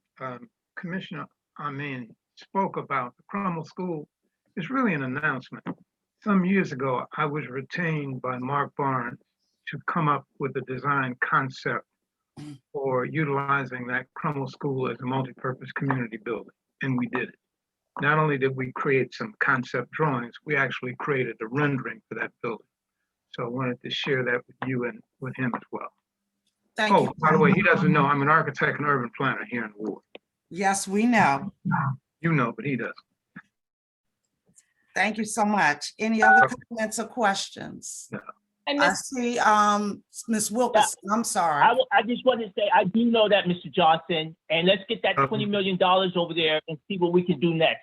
That'll be our next step, okay? I met you several times. I know you're an architect, yes. Thank you, sir. Okay, Ms. Wilkinson? Yes, I'm here. Thank you, Commissioner Higgins. I know we've exchanged communications in the past, and I wanted to thank you for always being responsive to my requests and questions, even though we haven't met officially.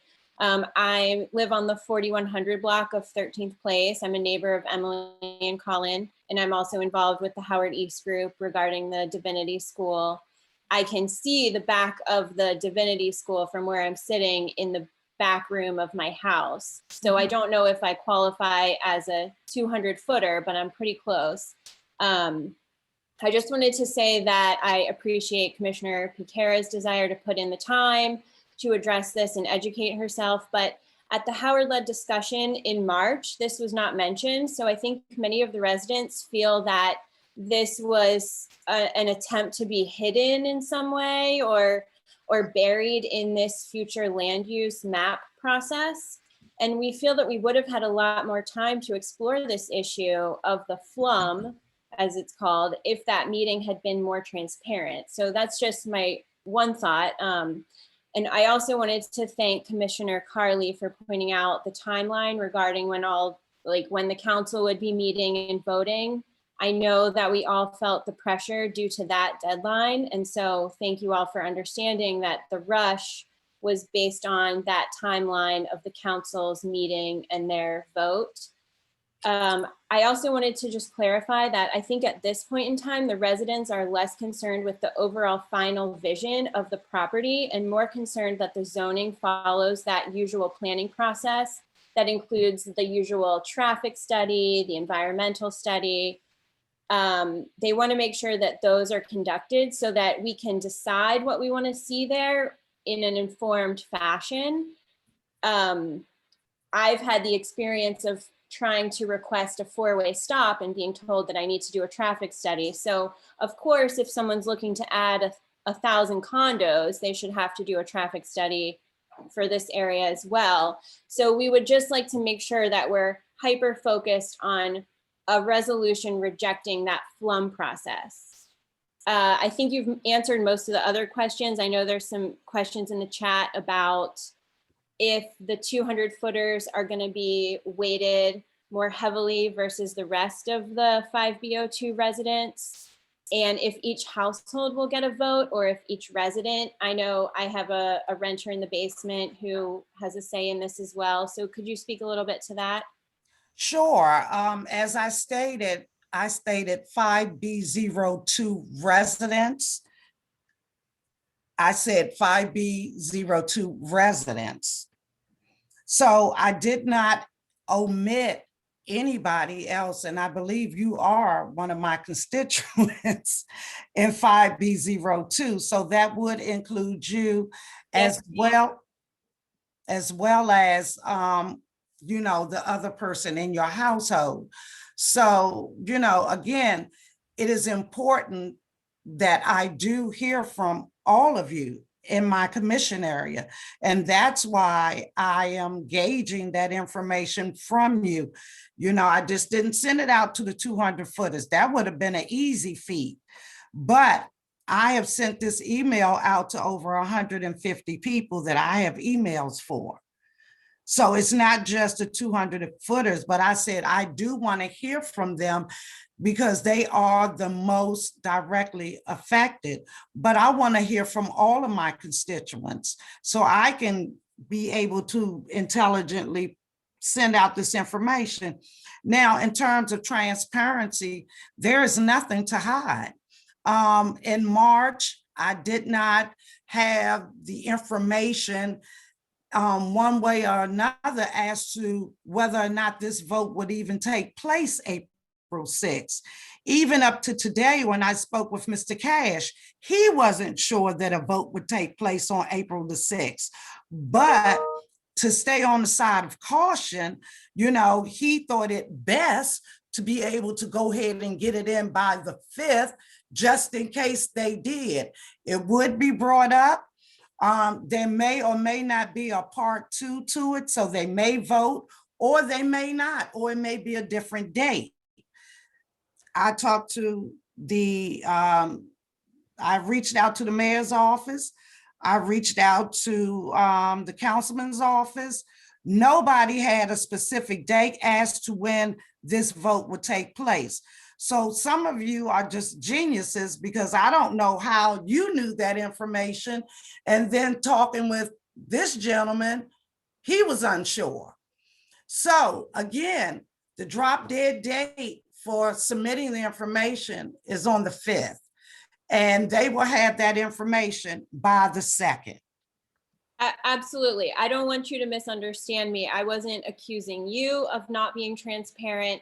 I don't think you or this group here has done anything except support us every step of the way. I think that the frustration from the residents is focused on the firm that Howard has hired to support their interests, because at that Howard-led meeting, the refrain we heard from Mr. Fred Evans and others was, nothing has changed, nothing is changing.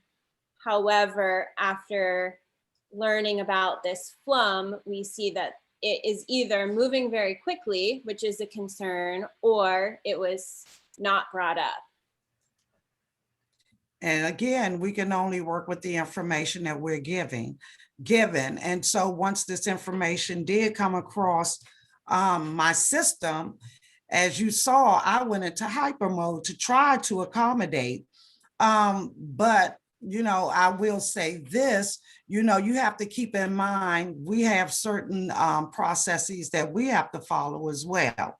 So, and I just want to make sure that I am doing what's in the best interest of you, as well as getting the information out. So we will do that. We are on top of it, and we'll see you on the 30th of March. Thank you, ma'am. Mm-hmm. Any other questions?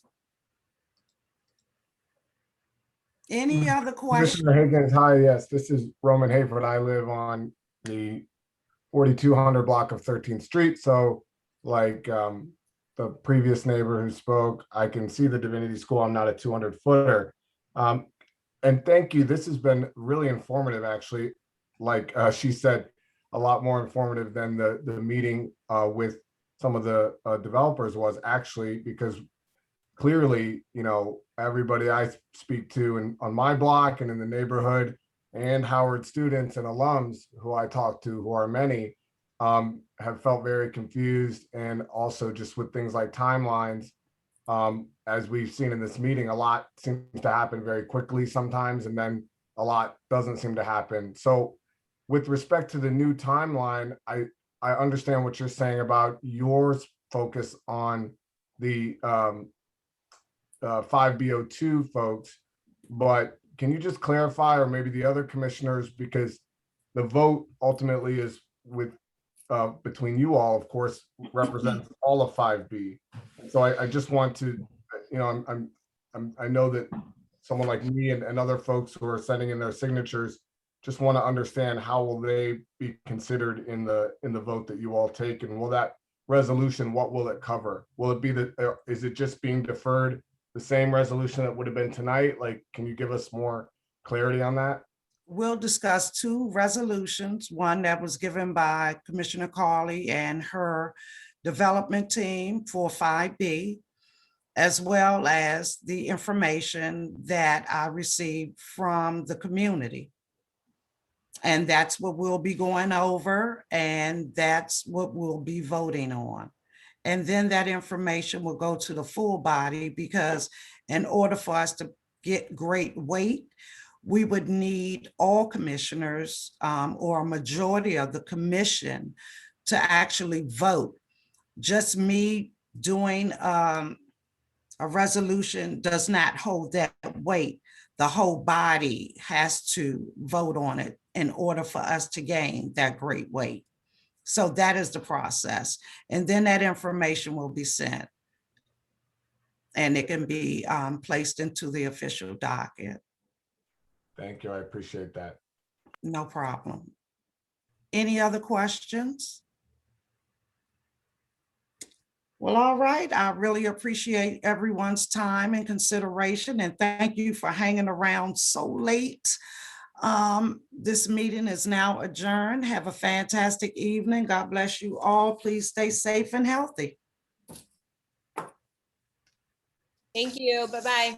Good night. Thank you, Commissioner. Have a good night, everyone. Thank you, everybody. Good night. Great meeting, everybody. Thank you. Thank you, everybody. Great meeting, well organized. Take care. Have a great evening, everybody.